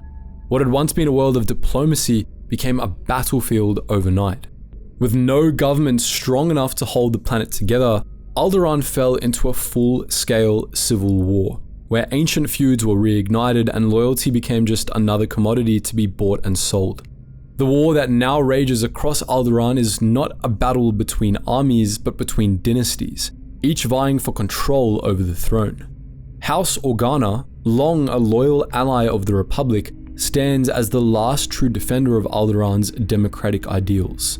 They fight to restore order, diplomacy, and honor to a planet that has fallen into chaos.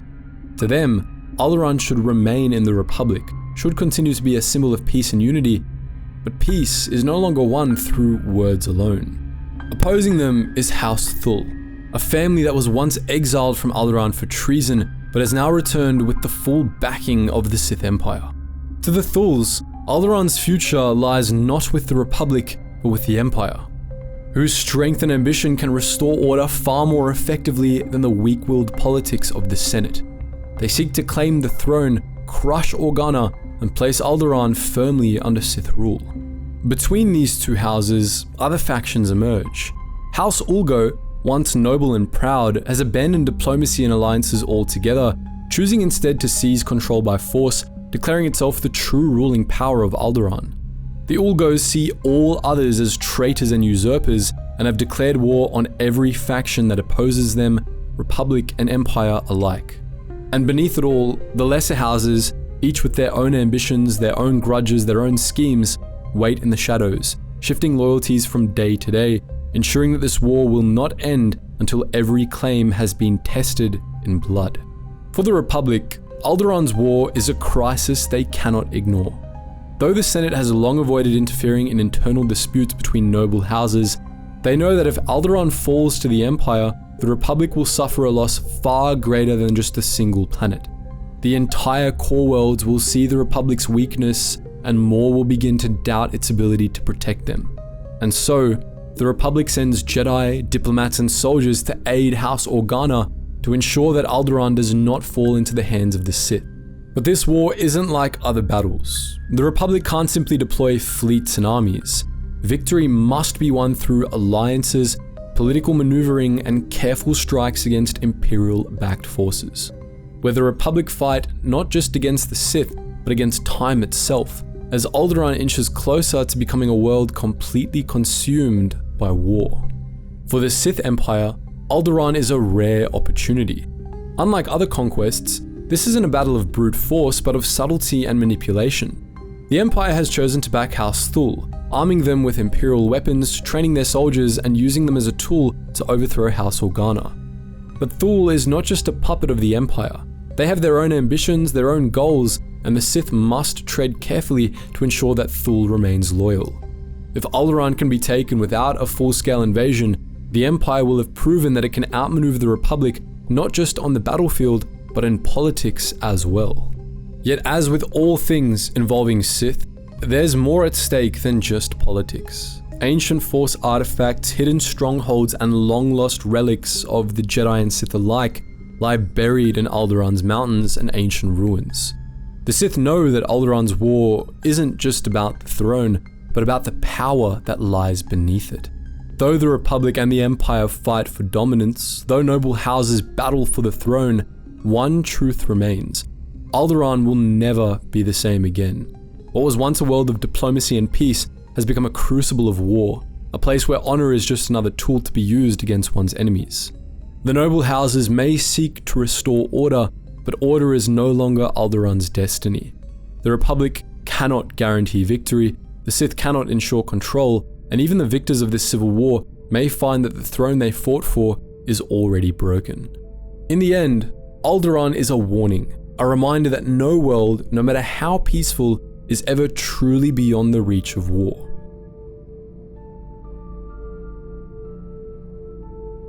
There are planets that shape the destiny of the galaxy through their history, their culture, or their military significance.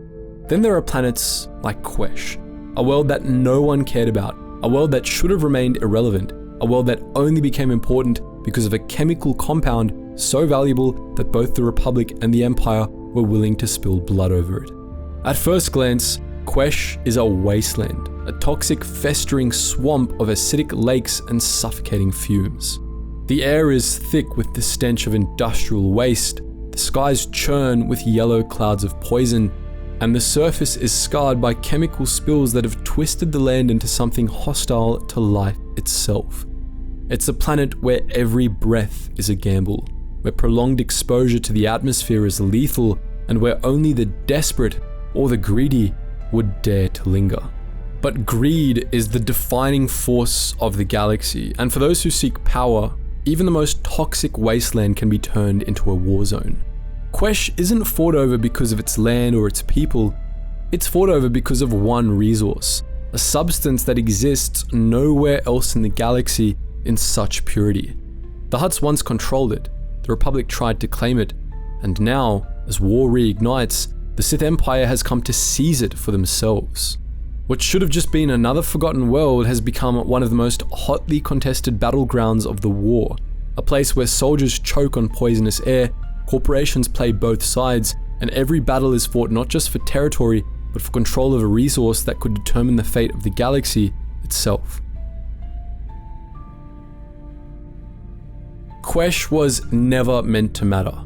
When the Republic first discovered it, the planet was classified as worthless, a world whose atmosphere was so lethally toxic that colonization was deemed impossible. There were no signs of civilization, no natural resources of value, just miles of toxic swamps and a sky thick with acidic storms. For decades, the Republic ignored it, moving on to more promising systems. Then, everything changed. Republic chemists, studying the planet's poisonous atmosphere, made a discovery that would shake the balance of power in the war. The toxins that filled Quesh's air and waters contained a chemical compound with striking similarities to Hutt adrenal stimulants, a substance the Hutts had long used to enhance strength, endurance, and combat effectiveness. But Quesh's version of this compound was different.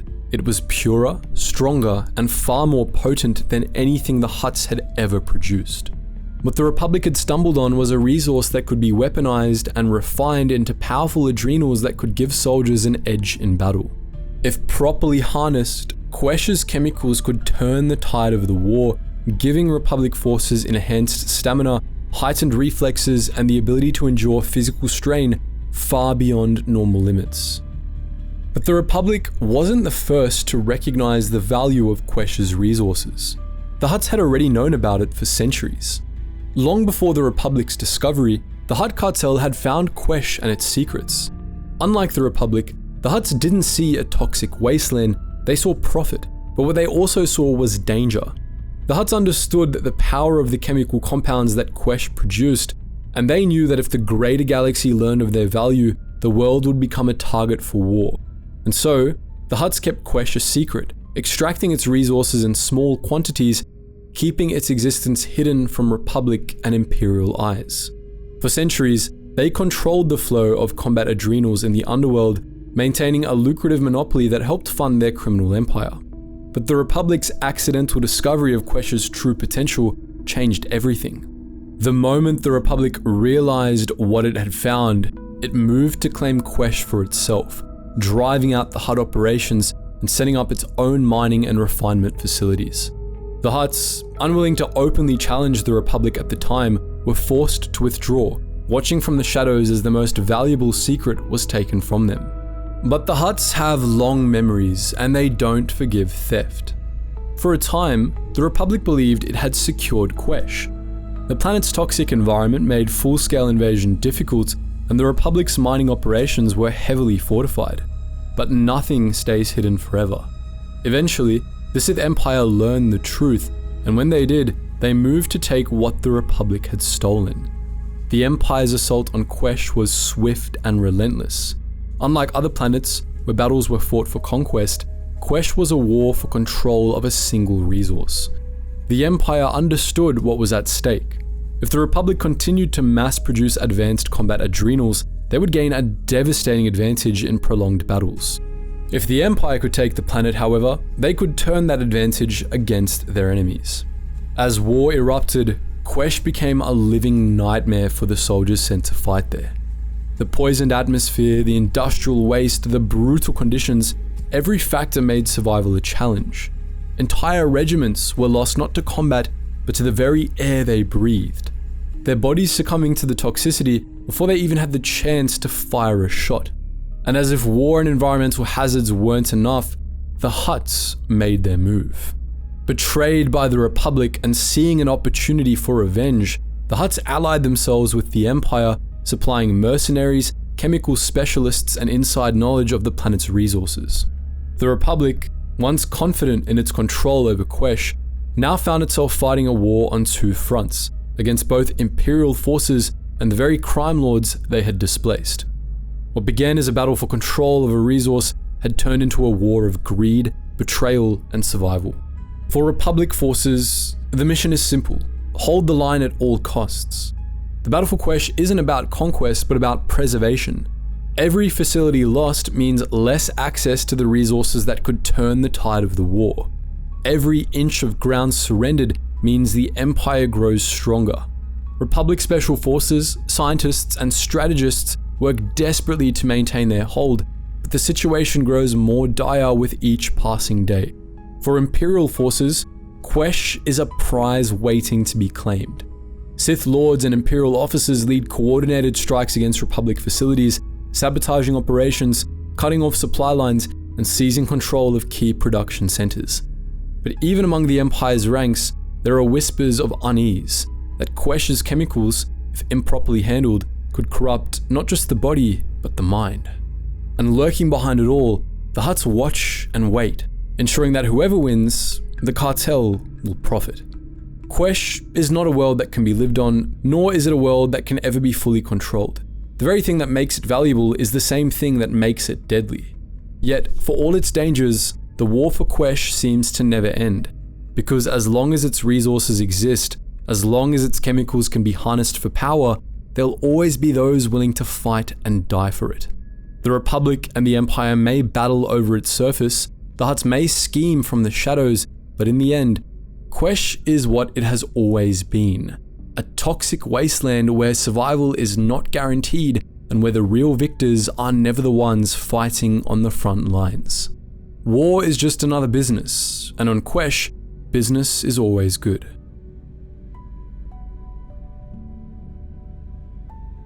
There are many battlefields in the galaxy, but none are as unforgiving, desolate, and utterly merciless as Hoth. It's not a world of civilizations or empires, nor is it a place where power is measured by wealth or influence. On Hoth, survival is the only currency that matters. A wasteland of endless ice and towering glaciers, swept by relentless blizzards and buried beneath layers of frozen death, Hoth is the graveyard of a war that never truly ended. Long before the Republic and the Sith Empire resumed their conflict, before the current war burned across the stars, Hoth was already a battlefield, a world where the echoes of past battles still linger beneath the ice, waiting to be uncovered. This isn't a planet where people live. It's a planet where people crash, fight, and die. It's a place where wreckage from an ancient battle litters the tundra, where derelict ships remain frozen in time, and where both the Republic and the Empire now fight not for conquest, but for something even more valuable: the forgotten spoils of war. But those who come to Hoth seeking fortune or victory soon learn the same harsh lesson. Hoth doesn't belong to any army, it belongs to the cold. Over a decade before Star Wars: The Old Republic, Hoth was home to one of the most devastating clashes of the Great Galactic War. During the Great Galactic War, a brutal battle over Hoth left both the Republic and Imperial fleets shattered, their wreckage frozen beneath the planet's surface. Though the war moved to other fronts, the remains of this conflict lay untouched for years until the Republic and Sith Empire returned in a renewed struggle to claim what was left.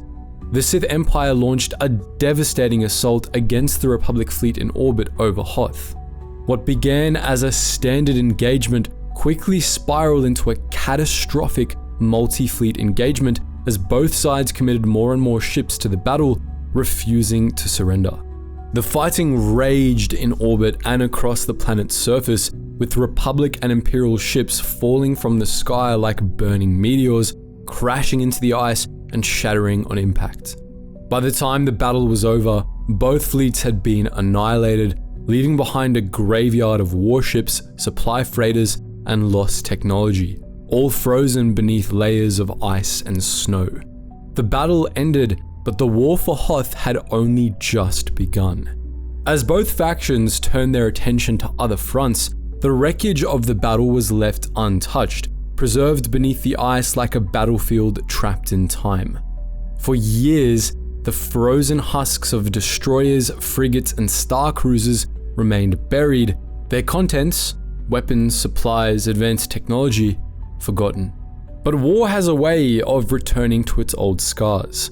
The moment the Republic and the Sith Empire learned that Hoth's graveyard of warships still contained valuable resources, they both rushed to reclaim what had been lost.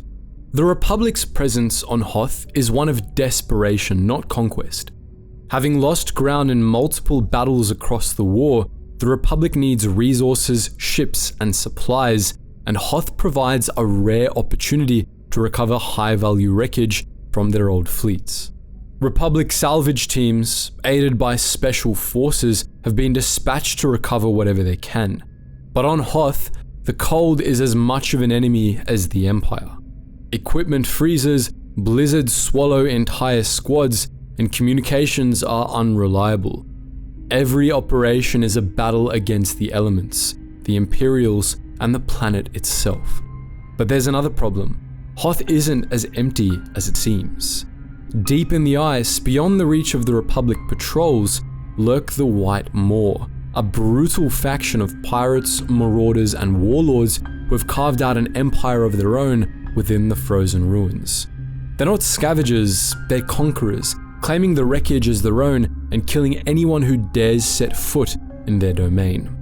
For the Republic, Hoth is no longer just a salvage mission. It's a fight for survival against an enemy that doesn't fear the cold, doesn't fear the war, and doesn't fear death. For the Sith Empire, the mission on Hoth is less about survival and more about strategic dominance. The Republic's old warships hold advanced technology and valuable resources, and the Sith are determined to seize them before their enemies do. If they can secure the wreckage, they can rearm their fleets, fuel their war machine, and ensure that the Republic is denied critical supplies. Imperial forces operate with ruthless efficiency, deploying strike teams and combat engineers to claim as much salvage as possible. But just like the Republic, they're faced with endless obstacles, not just from their enemy, but from the merciless cold and the pirates who stalk the ruins. Unlike the Republic, however, the Empire is willing to go further. Imperial commanders, ever pragmatic, see Hoth not just as a battlefield, but as an opportunity. Rumors of long-lost experimental weapons hidden within the wreckage have begun to spread, and the Sith are determined to recover anything that could give them an advantage, even if it means awakening horrors that were never meant to be found. But Hoth isn't a world that yields easily. The snow doesn't care for empires, the ice doesn't bend to ambition. Those who come here seeking power often find only their own frozen corpses entombed in the wasteland alongside the ruins they sought to claim. For all the Republic and Imperial efforts to control Hoth, neither makes a dent. The planet belongs to the White Maw, a brutal syndicate of raiders, warlords, and mercenaries who have turned the frozen wastes into their own personal empire. Once a loose network of outcasts and criminals, the White Maw has grown into a deadly and well-armed force, strong enough to challenge both the Republic and the Sith. They don't see Hoth as a war zone, they see it as a kingdom, and they rule it with blood and savagery. To the White Maw, the Republic and Empire are invaders, trespassers who have come to steal what the White Maw has already claimed.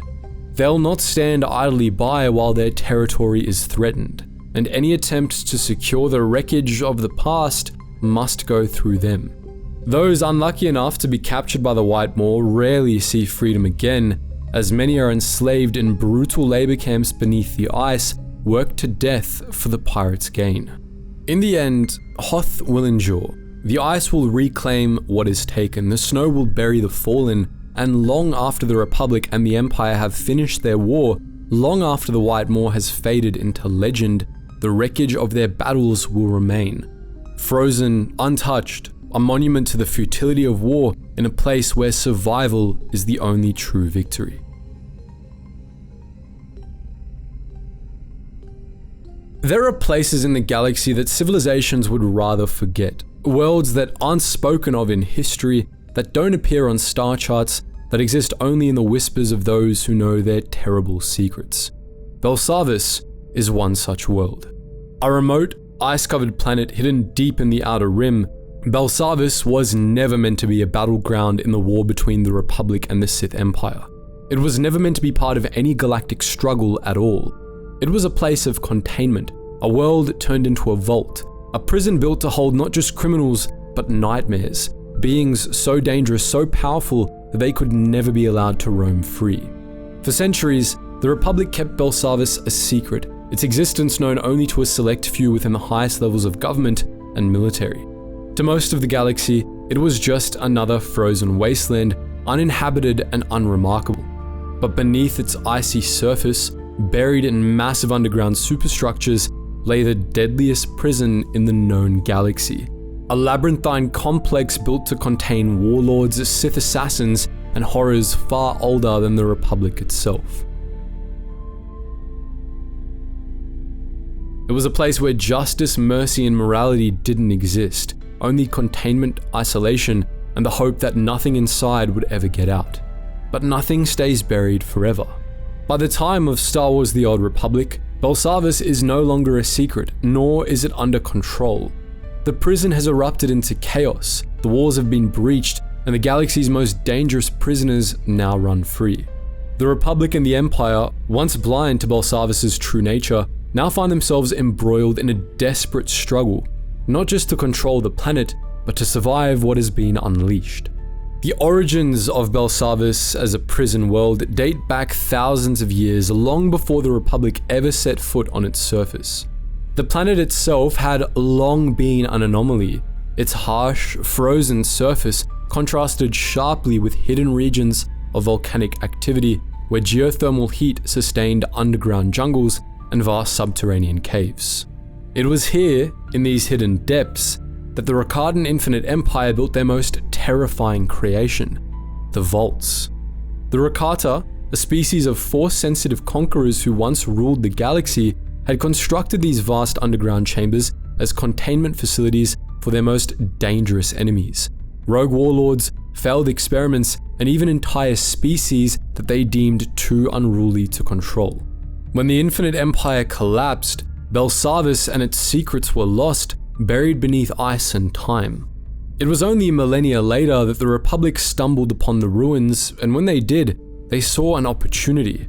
Rather than destroy what remained, the Republic expanded upon the ancient Rakardan infrastructure, transforming Belsavis into their own top-secret super prison. War criminals, rogue Sith, Mandalorian warlords, and dissidents all were locked away beneath the surface, never to be seen or heard from again. For centuries, Belsavis remained undiscovered and undisturbed, an unbreakable prison known only to the most classified branches of the Republic military. Until now. The war between the Republic and the Sith Empire was never supposed to reach Belsavis.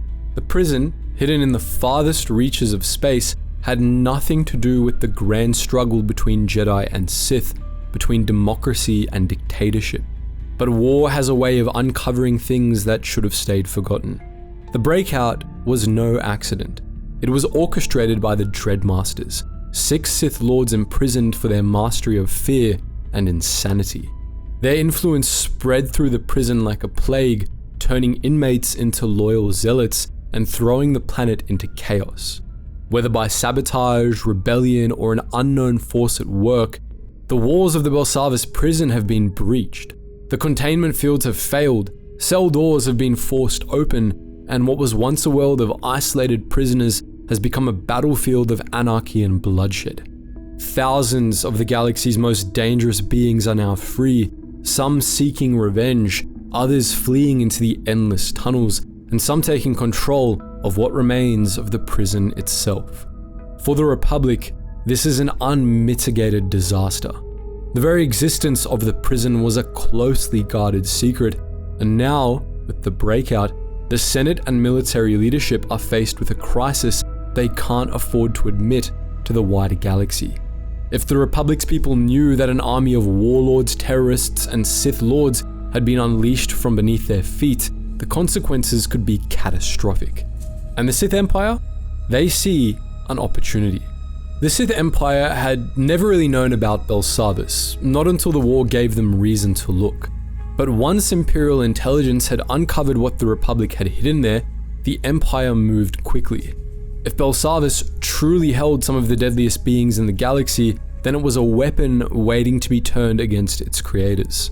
Sith forces arrived under the guise of raiding and destabilizing Republic operations, but their true mission was far more strategic and insidious.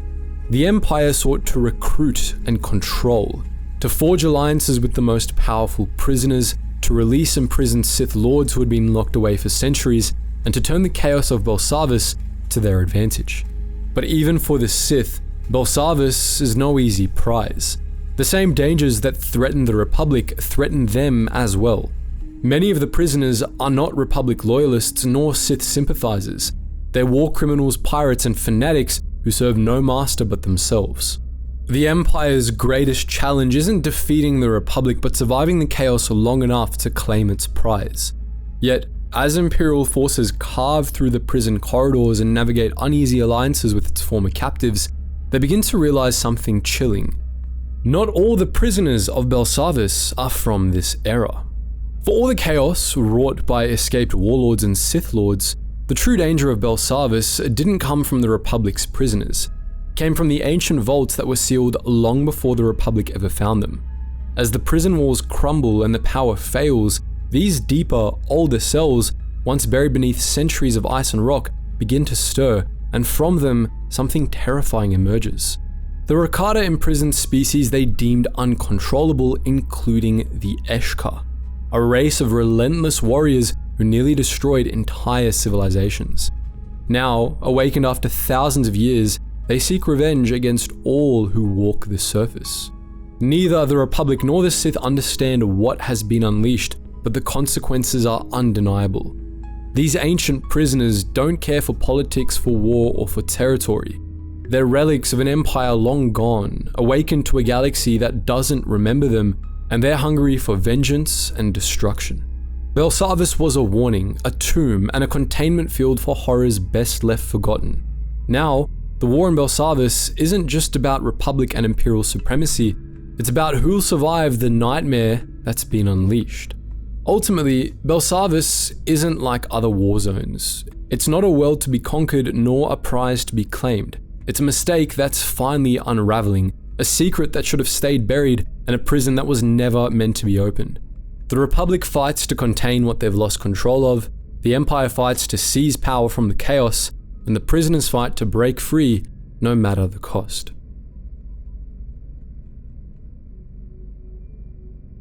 There are few planets in the galaxy as enigmatic, as untouched by war as Voss. A world of towering golden trees, mist-covered mountain peaks, and ancient temples that whisper of forgotten truths, Voss is a place that seems almost immune to the chaos of the wider galaxy. For centuries, it was a mystery, hidden away in the unknown reaches of space, unremarkable on the surface, until the galaxy discovered its people. The Voss themselves are a species like any other, neither fully aligned with the light nor the dark. They walk a path dictated by something far older, far deeper than the Force as most understand it. Their entire society is governed by prophecy, shaped by the visions of their revered mystics, individuals whose foresight is absolute, uncorrupted by emotion, immune to manipulation, and unquestioned by their people. What the mystics see is law, and what they decree is destiny. The Sith Empire and the Galactic Republic, locked in their endless war, each saw Voss as an opportunity, a civilization so powerful in its foresight, yet unclaimed by either side, represented the ultimate advantage. If the Republic could bring them into the fold, they would gain an ally of unmatched wisdom and strategy. If the Sith could claim them, they would wield a weapon of untold potential. But Voss isn't a world that can simply be conquered, nor is it one that can be persuaded by the promises of power or ideals for freedom. The mystics foresaw the arrival of outsiders, but their visions leave many questions unanswered. Some predict alliance, others see destruction, and some refuse to reveal what they've seen at all. The Voss do not choose quickly, they wait for fate to unfold. Though Voss appears to be a peaceful world with its tranquil forests, quiet mountain monasteries, and towering spires, its history is defined by conflict, not between Republic and Empire, but between two peoples who have shared the planet for millennia, the Voss and the Gormak. To outsiders, they seem like two distinct species. The Voss are regal, contemplative, and deeply spiritual, their skin tinged in orange and gold, and their traditions rooted in ritual and prophecy. The Gormak, by contrast, are warlike and savage, twisted and monstrous in appearance, existing only to wage an eternal war against the Voss people. The Voss speak of them as nothing more than mindless beasts, creatures of destruction and chaos, enemies to be repelled and kept at bay. But the truth is far more complicated. Though the Voss and Gormak have been at war for longer than even the Mystics can remember, they're not completely separate species. The origins of the Voss and Gormak remain a mystery, but ancient ruins and genetic markers suggest a connection long forgotten. While the Voss embrace prophecy, the Gormak reject it, believing the Mystics are frauds who have led the planet astray. A single civilization split in two by an ancient prophecy, one that neither Republic nor Empire fully understands. The Gormak, for all their brutality, aren't simple savages. They're builders, engineers, and warriors, possessing technological brilliance far beyond what most give them credit for. While the Voss rely on their mystics and the guidance of their visions, the Gormak see the mystics as the true enemy, believing that their rule has led the planet into a future of stagnation and deception. To the Republic, this divide is a tragedy, a war that must be ended, a people that must be reunited. To the Sith, it's an opportunity, a chance to exploit the hatred between the two, to turn the Gormak into weapons against the Voss and claim the planet's secrets for themselves. But what neither faction understands is that Voss will never bow to either side. The Mystics have already seen what's coming and they're prepared for it. The Republic, ever in search of allies, sees Voss as a world too valuable to leave neutral. The wisdom of the Mystics, their ability to predict the future with near-perfect accuracy, could be the key to ending the war with the Sith. If the Republic can win the trust of the Voss, if they can convince them to join their cause, then perhaps victory isn't just possible, but inevitable. But diplomacy on Voss isn't like diplomacy anywhere else. The Voss don't make alliances through negotiation or appeals to morality. They make their decisions based on the visions of the Mystics, and the Mystics see only what fate has already decided. Republic emissaries arrive, offering aid, protection, and shared knowledge, but the Voss don't decide quickly. They observe, they wait, and they listen to the voices of prophecy before they act. The Republic, desperate for their support, finds itself caught in a test of patience and trust, one where force and rhetoric are useless, and where the only path forward is to accept the will of the Mystics, whatever it may be. Yet as the Republic pushes for an alliance, they begin to realize that the Mystics' visions aren't always clear. Some see a future where the Republic and Voss stand together against the Sith. Others see ruin, destruction wrought by those who claim to be their allies. And others still refuse to speak at all, their silence more ominous than any prophecy could be. If the Republic is to win over Voss, they must first prove themselves worthy of standing alongside those who see beyond time itself. The Sith, unlike the Republic, don't seek to persuade the Voss, they seek to control them. A civilization with the ability to foresee the future is too dangerous to be left independent. The Sith must either bend them to their will or ensure they don't live long enough to become a threat. But brute force is not the answer. The Empire has learned that the Voss don't respond to violence or coercion. They must be manipulated, guided into seeing a future where the Sith are not their enemies, but their destiny. Sith Lords arrive on Voss, claiming to seek wisdom, posing as humble students of the Mystics. They don't conquer, they study, they infiltrate, and they twist. They attempt to sway the visions, to plant seeds of doubt, to manipulate the interpretations of prophecy so that the Mystics will see what the Sith want them to see. At the same time, the Empire reaches out to the Gormak, seeking to turn their hatred of the Voss into a weapon. If the Gormak can be empowered, if their technology can be harnessed, they may be the key to bringing Voss to its knees. Yet for all their power and cunning, even the Sith can't escape one terrible truth. The Mystics already know what they intend to do, and the future they see may not be the one the Sith expect. The Republic and the Sith both see Voss as a potential ally, a potential weapon, but Voss sees them as passing storms, wars that will come and go, while the Mystics endure. For all their power, for all their armies and fleets, neither Republic nor Empire truly understands what they're dealing with. The Mystics don't see the war as others do. They don't see victory or defeat. They see something else entirely, something they've refused to reveal. Perhaps they see the fall of the Republic, perhaps they see the Empire's destruction, or perhaps they see something greater, something beyond the war, something that neither side is prepared for. Voss will survive. The mystics have foreseen it. But whether the rest of the galaxy will, that's another matter entirely.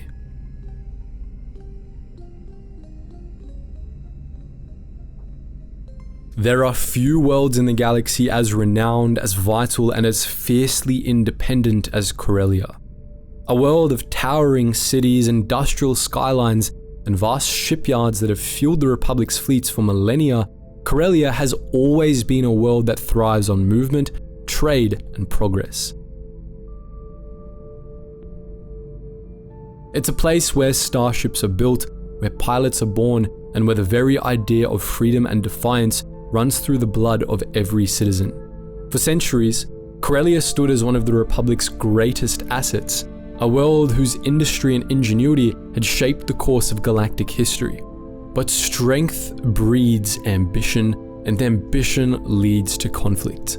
By the time of the Old Republic, Corellia is no longer a symbol of prosperity, but a battlefield, a city world consumed by chaos, torn apart by war, and standing on the brink of collapse. The Sith Empire, recognizing Corellia's strategic importance, has launched a full-scale invasion. What began as political manipulation escalated into full-scale war as the Sith Empire launched a planetary invasion, deploying troops, Sith Lords, and war machines to crush the Republic presence and enforce Corellia's defection.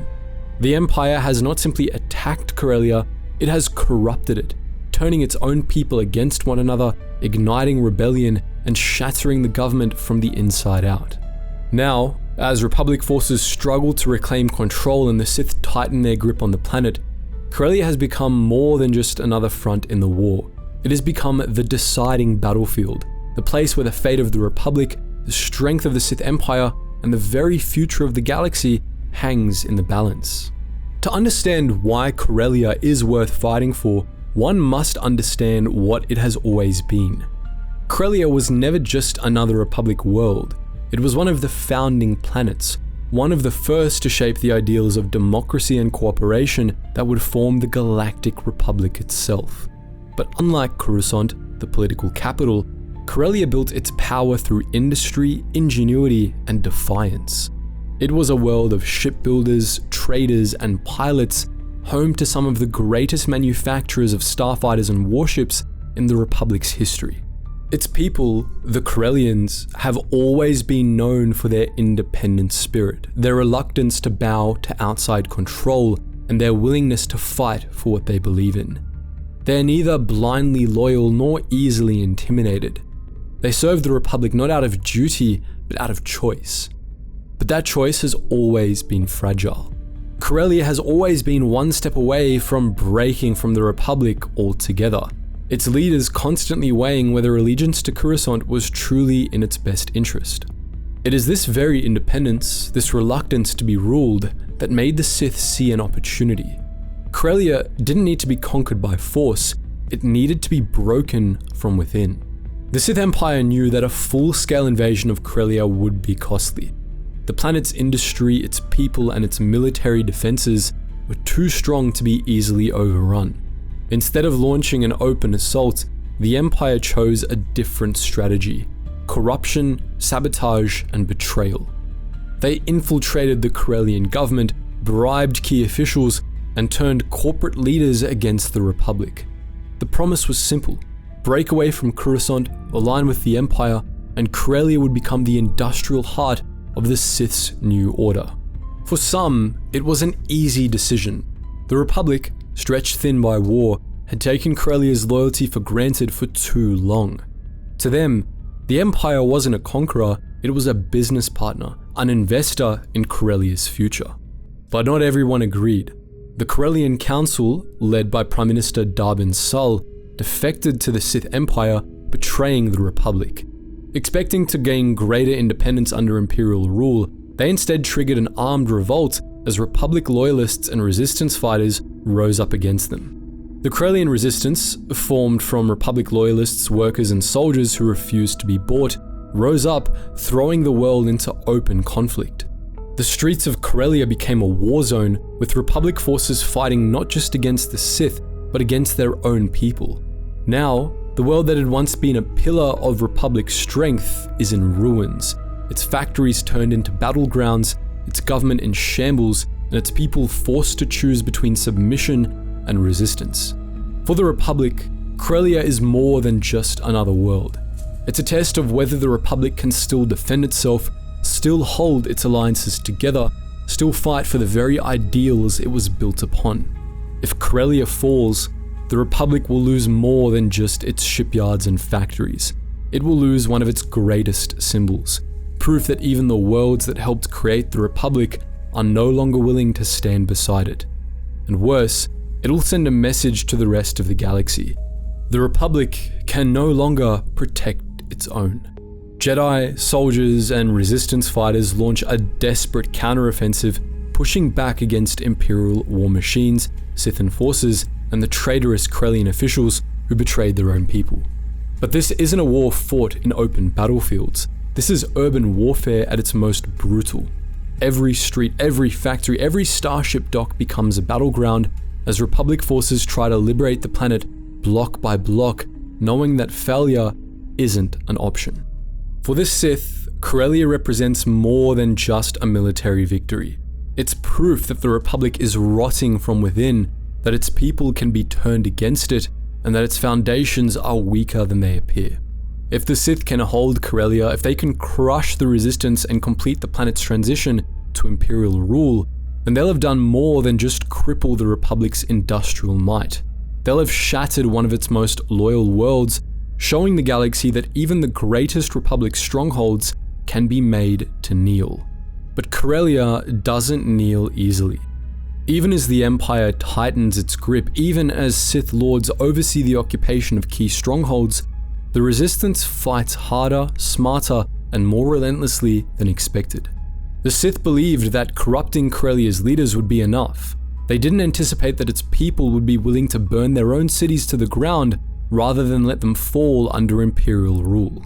What should have been a quick and decisive victory is now a brutal war of attrition, one that threatens to cost the Empire more than it bargained for.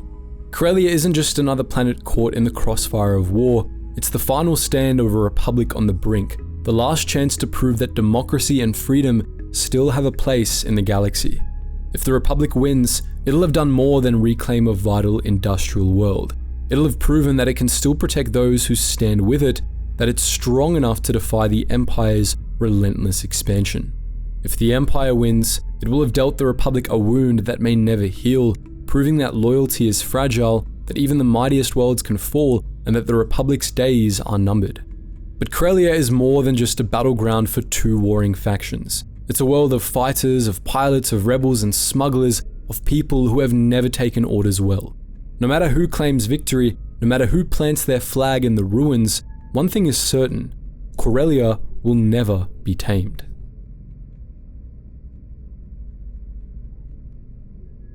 War has a way of consuming everything.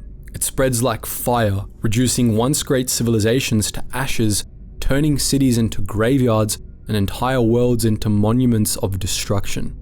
It reshapes history, leaving only the victors to decide what remains, and as the war between the Republic and the Sith Empire reaches its boiling point, it comes to one final world, a place as ancient as the Jedi themselves. That world is Ilum. A frozen wasteland of endless blizzards and towering ice formations, Ilum has always been a world of secrets and power.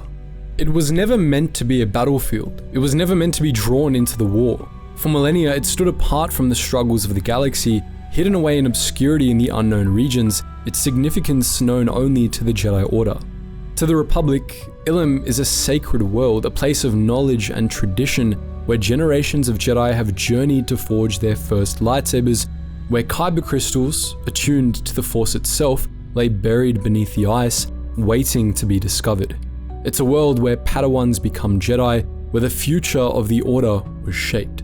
To the Sith Empire, Ilum is something else entirely.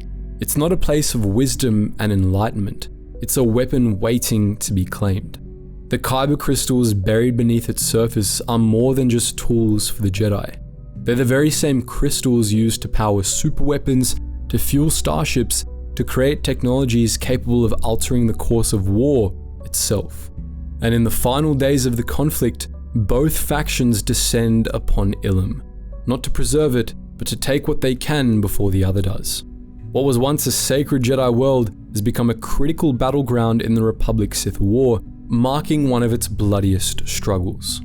Ilum was the Jedi's most closely guarded secret. Even among Republic leadership, few knew of its existence. It wasn't a world to be colonized or fought over, it was a place of pilgrimage, of reflection, and of transformation.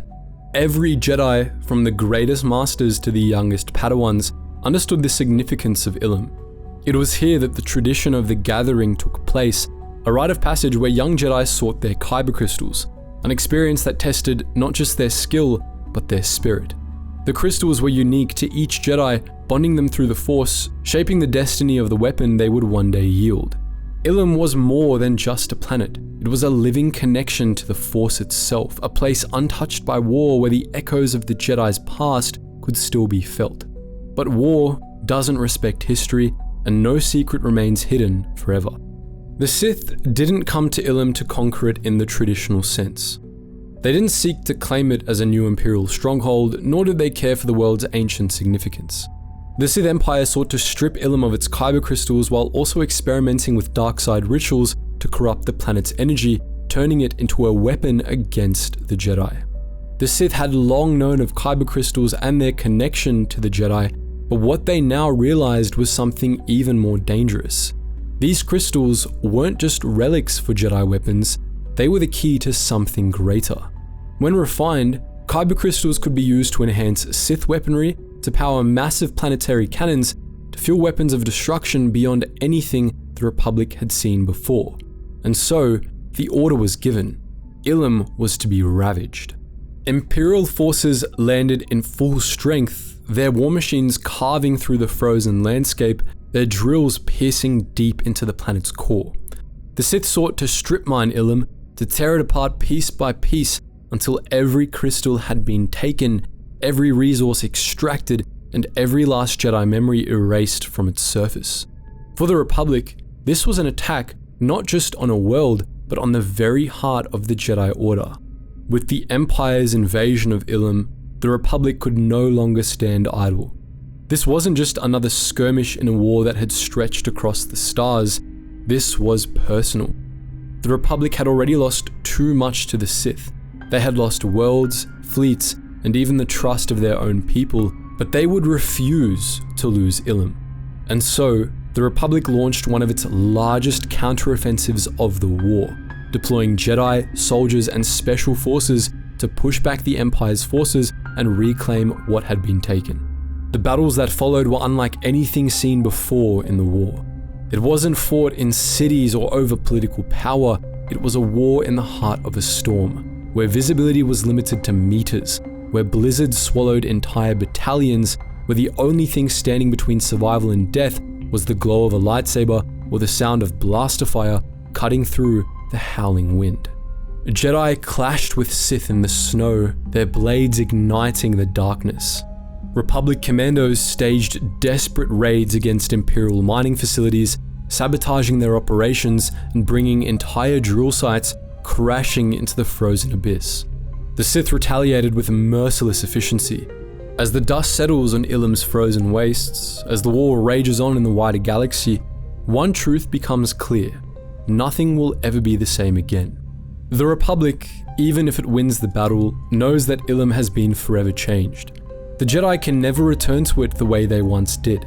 The Sith, even if they succeed in their mining efforts, will find that some things cannot simply be stolen, that the Force, in all its mystery, has ways of protecting what is sacred. And for the galaxy at large, Ilum wasn't the final battle, but one of the last great turning points of the war. It's a symbol of how far the conflict has come and how much has been lost. Though the war for Ilum was decisive, the Republic and Sith would continue their struggle across the stars.